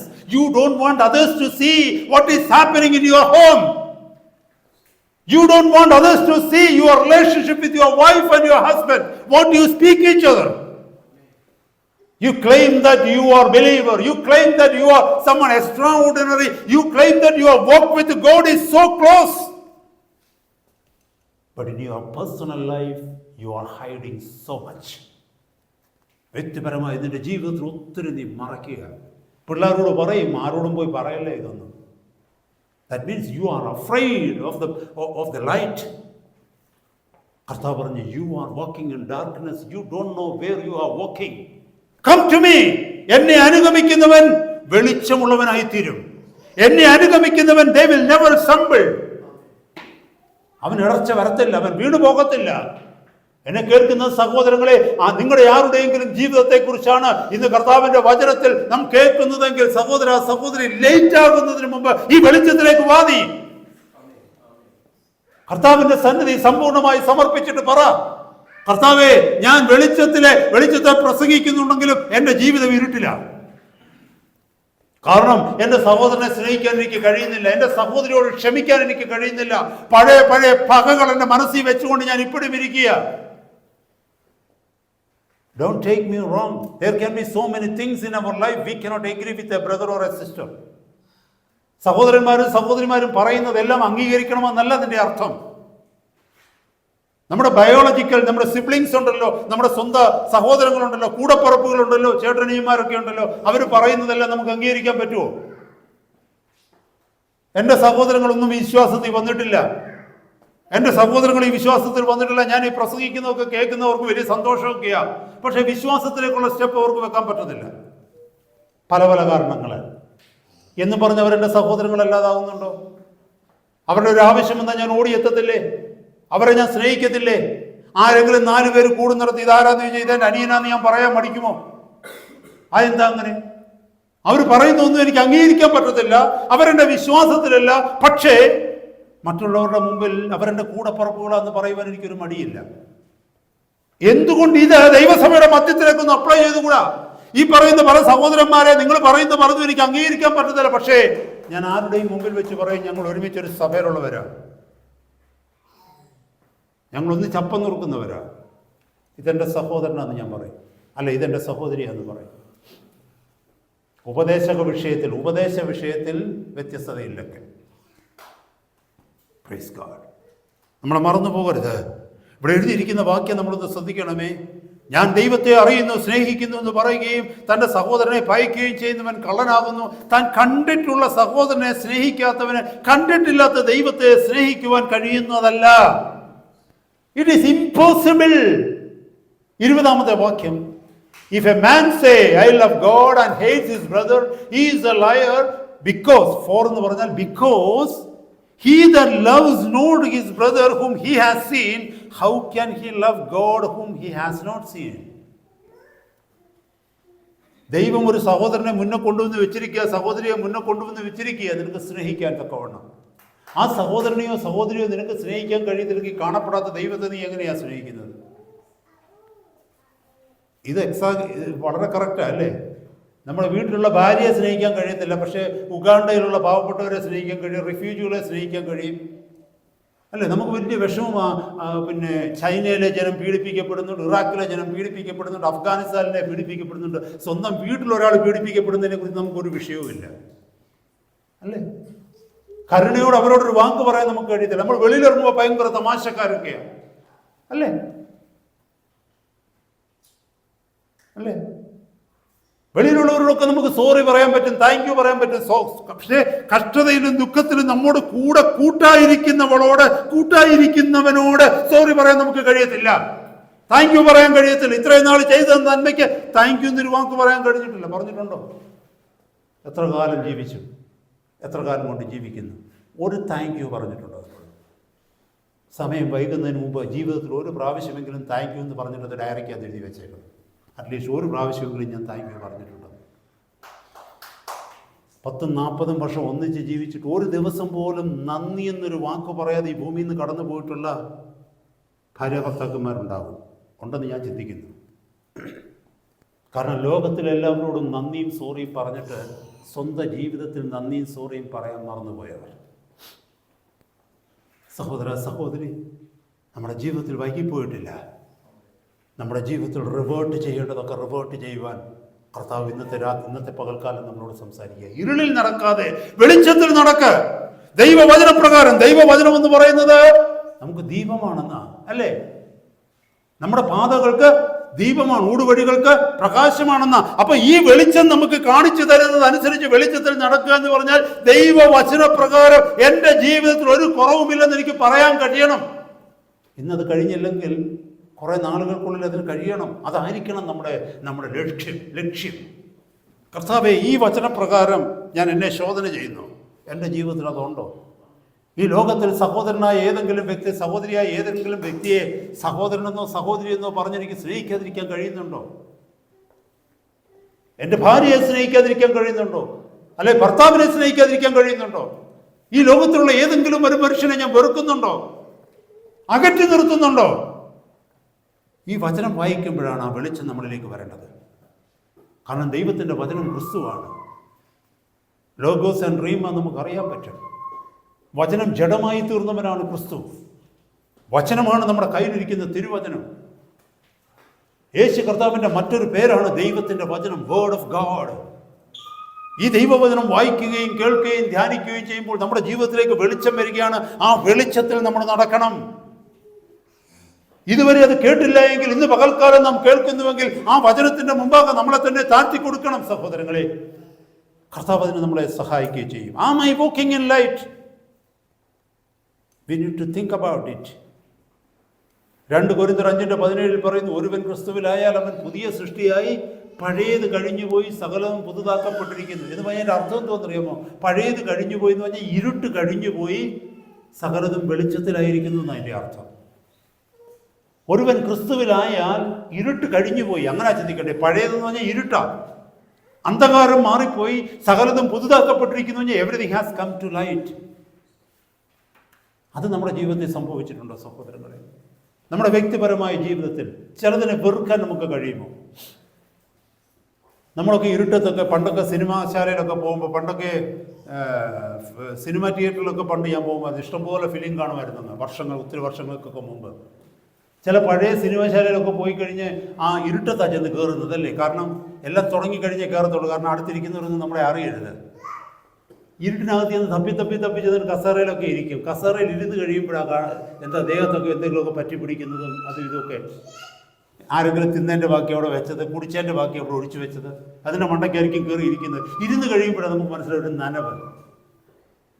അടുത്തൊരു ബോട്ടിലും കിടക്കുന്നത് കാണാം. കാരണം ഇരുട്ടത്തിരുന്ന് കുടിക്കുന്നതാണ് ഓരോരുത്തർ. കുടിച്ചിട്ട് അത് അവിടെ തന്നെ ഇട്ടിട്ട് പോകും. ഞാൻ പറഞ്ഞതിൻ്റെ ഉദ്ദേശം എന്താണെന്നറിയാമോ? ഇരുട്ടിനകത്ത് നമ്മൾ എവിടെ ഇരിക്കുന്നതെന്നൊന്നും അറിയത്തില്ല. എന്താ നമ്മുടെ ദേഹത്തെ പിടിക്കുന്നതെന്ന് നമുക്കറിയത്തില്ല. സഹോദര സഹോദരി, അങ്ങനെയുള്ള സാഹചര്യത്തിൽ നമ്മൾ എന്താ ചെയ്യേണ്ടതെന്ന് അറിയാമോ? അതിനാ പറയുന്ന കർത്താവ് പറഞ്ഞു, ഇരുട്ടിൽ നിങ്ങൾ നടക്കരുത്, വെളിച്ചത്തിൽ നിങ്ങൾ നടന്നു കഴിഞ്ഞാൽ നിങ്ങൾക്ക് നിങ്ങളെ സൂക്ഷിക്കാനായിട്ട് പറ്റും. കർത്താവിൻ്റെ വചനത്തിൽ പറഞ്ഞ, ഒരുവൻ ക്രിസ്തുവിലായാൽ അവൻ്റെ ഇരുട്ട് മാറും, അവനിലേക്ക് വെളിച്ചം വരും. ഒരു വാക്കും കൂടെ പറഞ്ഞ് നിർത്തുവാനായിട്ട് ആഗ്രഹിക്കുന്നു. യാക്കോബിന്റെ ലേഖനം 4:17, നന്മ ചെയ്യുവാൻ അറിഞ്ഞിട്ടും അത് ചെയ്യാത്തവന് അത് പാപം തന്നെ. നന്മ ചെയ്യുവാൻ അറിഞ്ഞിട്ടും അത് ചെയ്യാത്തവന് അത് ഇരുട്ട് തന്നെ എന്നതിൻ്റെ അർത്ഥം. പാപമെന്ന് പറഞ്ഞാൽ ആദ്യം കേട്ടു ഇരുട്ടാണ്. നന്മ ചെയ്യുവാൻ അറിഞ്ഞിട്ട് നമ്മൾ പറയുക, ഞാൻ അങ്ങനെ പറയരുതായിരുന്നു. നീ പറഞ്ഞെങ്കിൽ നീ ഇരുട്ടിലാണ്. പക്ഷേ എനിക്കത് ചെയ്യാമായിരുന്നല്ലോ, പക്ഷെ അത് ചെയ്യാൻ പറ്റിയില്ലല്ലോ. സഹോദര സഹോദരി, നിനക്കത് ചെയ്യണമെന്ന് അറിഞ്ഞിട്ട് നീ ചെയ്തില്ലെങ്കിൽ നീ ഇരുട്ടിലാണ്. ഒരു ദൈവ പൈതലായി ബിഹേവ് ചെയ്യേണ്ടിടത്ത് ദൈവ പൈതലായിട്ട് ബിഹേവ് ചെയ്തിട്ടില്ലെങ്കിൽ അത് ഇരുട്ടിലാണ് നീയാണ്. നന്മ ചെയ്യുവാൻ അറിഞ്ഞിട്ടും അത് ചെയ്യാത്തവന് പാപം തന്നെ. ഞാൻ ചെയ്യാത്തവന് ഇരുട്ടിലാണെന്ന് അതിൻ്റെ അർത്ഥം. നമ്മൾ ആദ്യത്തെ വാക്യത്തിലേക്ക് മടങ്ങി വന്നിട്ട് ഞാൻ നിർത്തുവാനായിട്ട് ആഗ്രഹിക്കുന്നു. യോഹന്നാന്റെ സുവിശേഷം 8-ാം അധ്യായം 12-ാമത്തെ വാക്യം. John 8:12.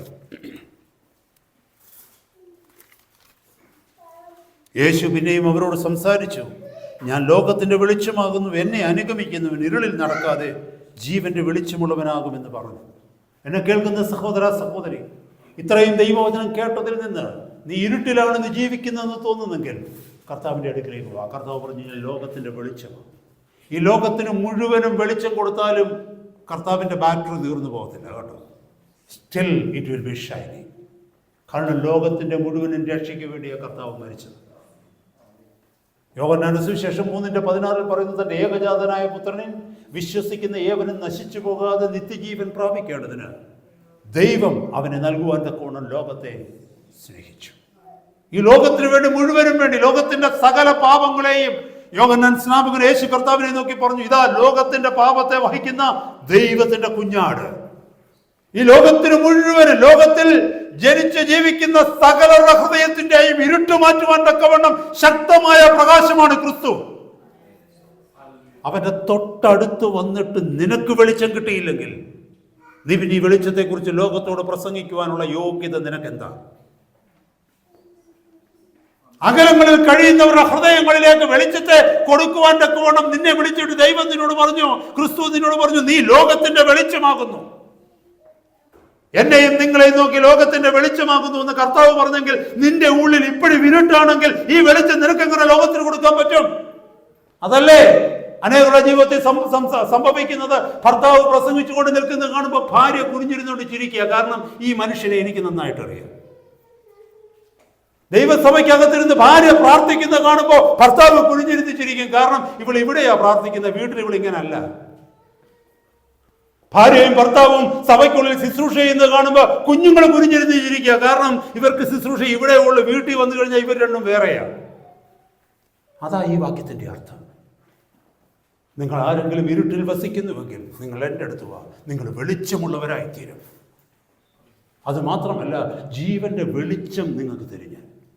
മറ്റനേകരെ നീതിയിലേക്ക് നയിക്കുവാൻ, മറ്റനേകരെ പ്രകാശത്തിലേക്ക് നയിക്കുവാൻ കർത്താവിൻ്റെ ആഹ്വാനം നമുക്ക് ഏറ്റെടുക്കാം. സഹോദരങ്ങളെ, ഞാൻ ലോകത്തിൻ്റെ വെളിച്ചമാകുന്നു, എന്നെ അനുഗമിക്കുന്ന ഇരുളിൽ നടക്കാതെ ജീവന്റെ വെളിച്ചമുള്ളവനാകും എന്ന് പറഞ്ഞു. കർത്താവിൻ്റെ സന്നിധി നമുക്ക് നമ്മുടെ തലകളെ വണക്കാം. അപ്പച്ചാ